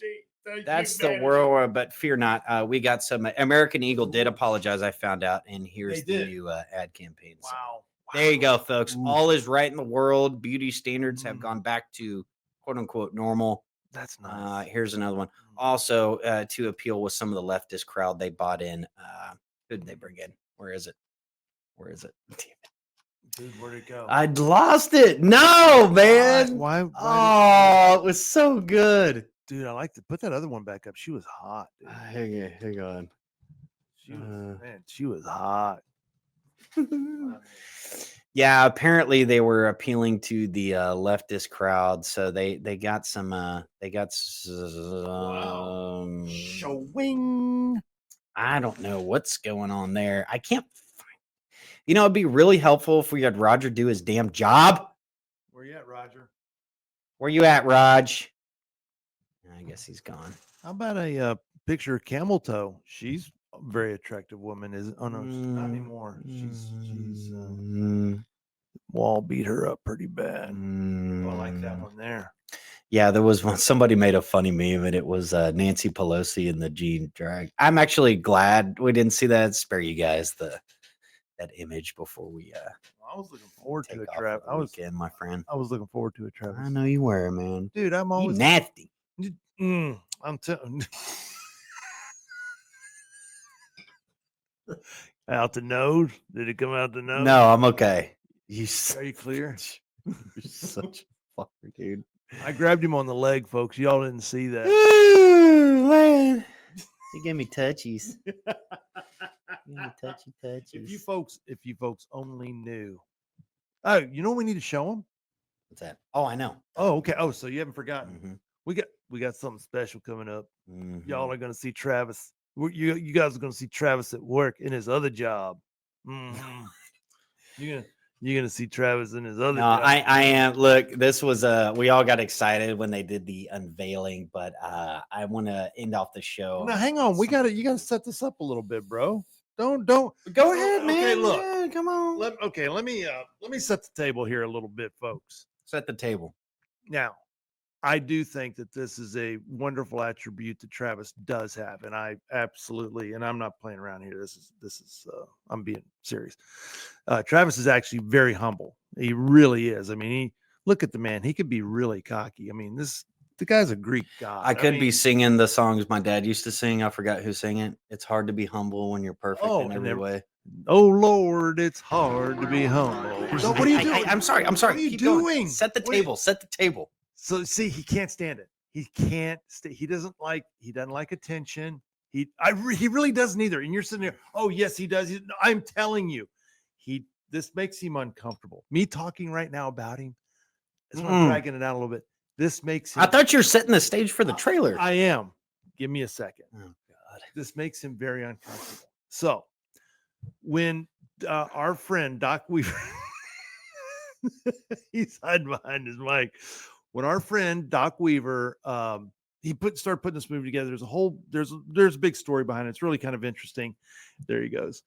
Anyway, there was a part in this film that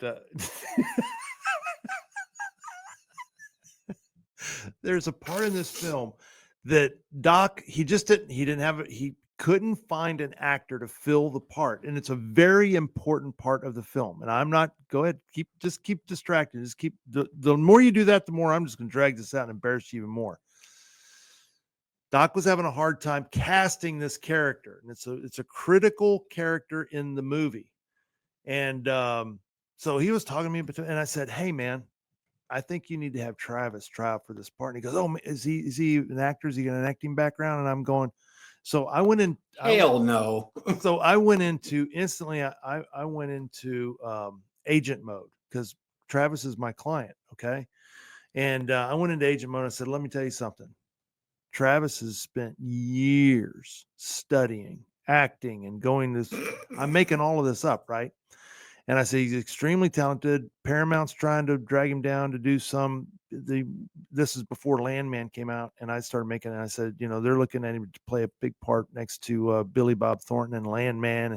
And Terry's like, oh yeah, okay, we got to pull him in on this. Cause I want to see if anyway, I made all that up.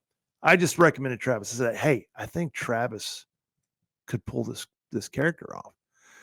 So Terry, met him and everything, of course, and stuff. And he said, hey, I think it'll work out. Anyway, Travis killed it. Freaking killed it. He's actually in the trailer. This is the Beast of Trinity, Texas. It's a film that was filmed here in East Texas. It's an amazing film. All right, you're done.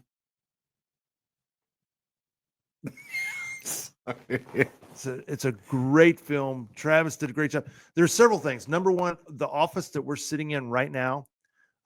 This was being filmed shortly after Dave passed away.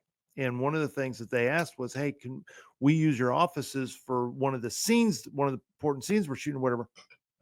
So one of the things was really exciting. I know it was for Travis because it's of a legacy type thing.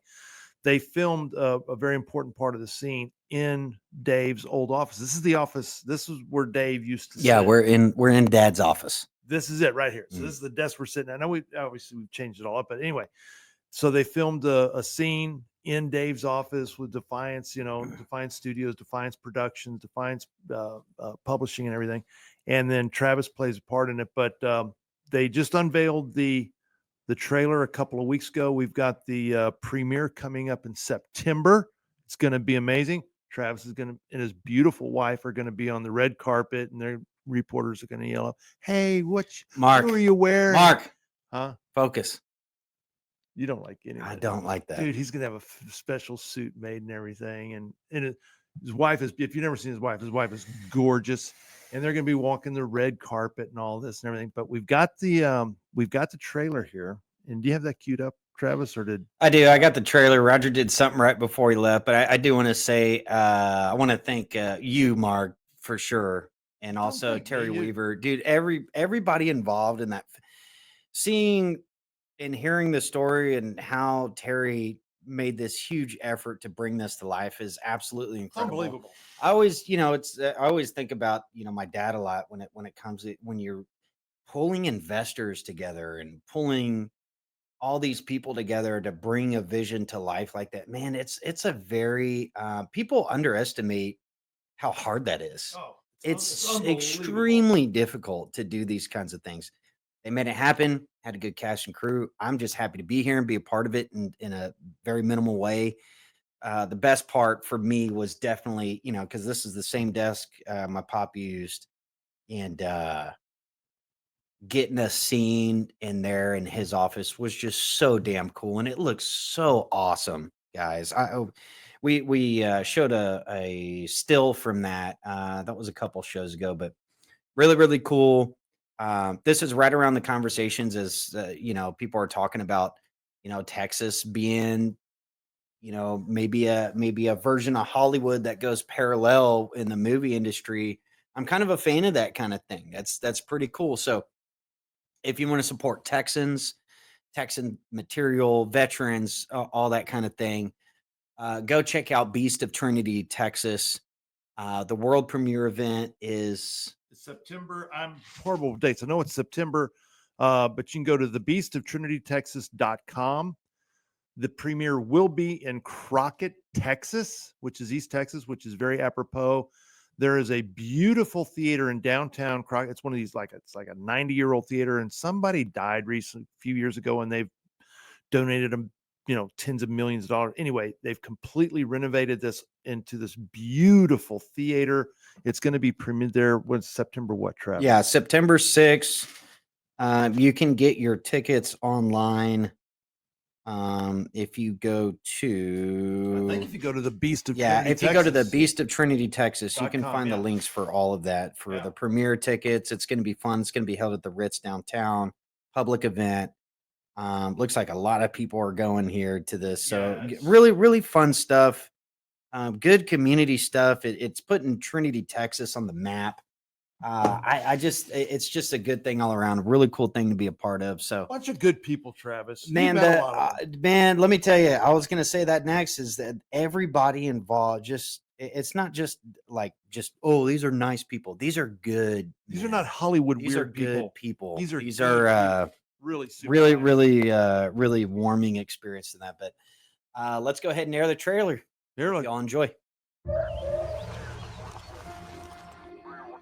Where's the victim? Hey, I'm warning you. It's bad. Where's the rest of them? Out there. Second murder in less than a week. This message is for the sheriff. There may be some kind of beast, a very dangerous one, in your general vicinity. What do you think you know about my case? We've ruled out an animal attack. Huh? Then homicide. Oh, I'm not quite sure how to say this.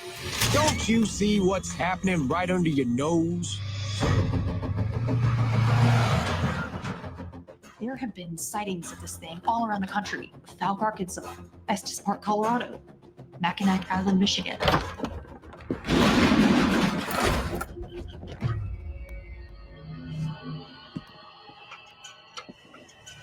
I've got a bad feeling. I'll take care of it. Just go inside and lock the door until I come back up here, okay? Let me see your hands! I have to warn you, Sheriff. He's, haunted. How long have you been a butcher? Why don't you just come out with it? You had a man ripped apart like he was made of straw. Precious, get into him. I've got a dead man on my hands. Let me give you a little dose of reality. Who are you?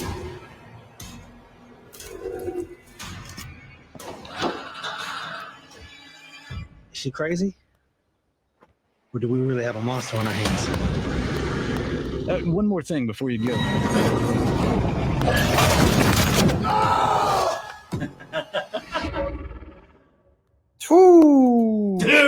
awesome trailer, guys. I'm- Good job to the team out there, Oh. man. I get a kick out of that every time I see that. Isn't that amazing? Damn cool.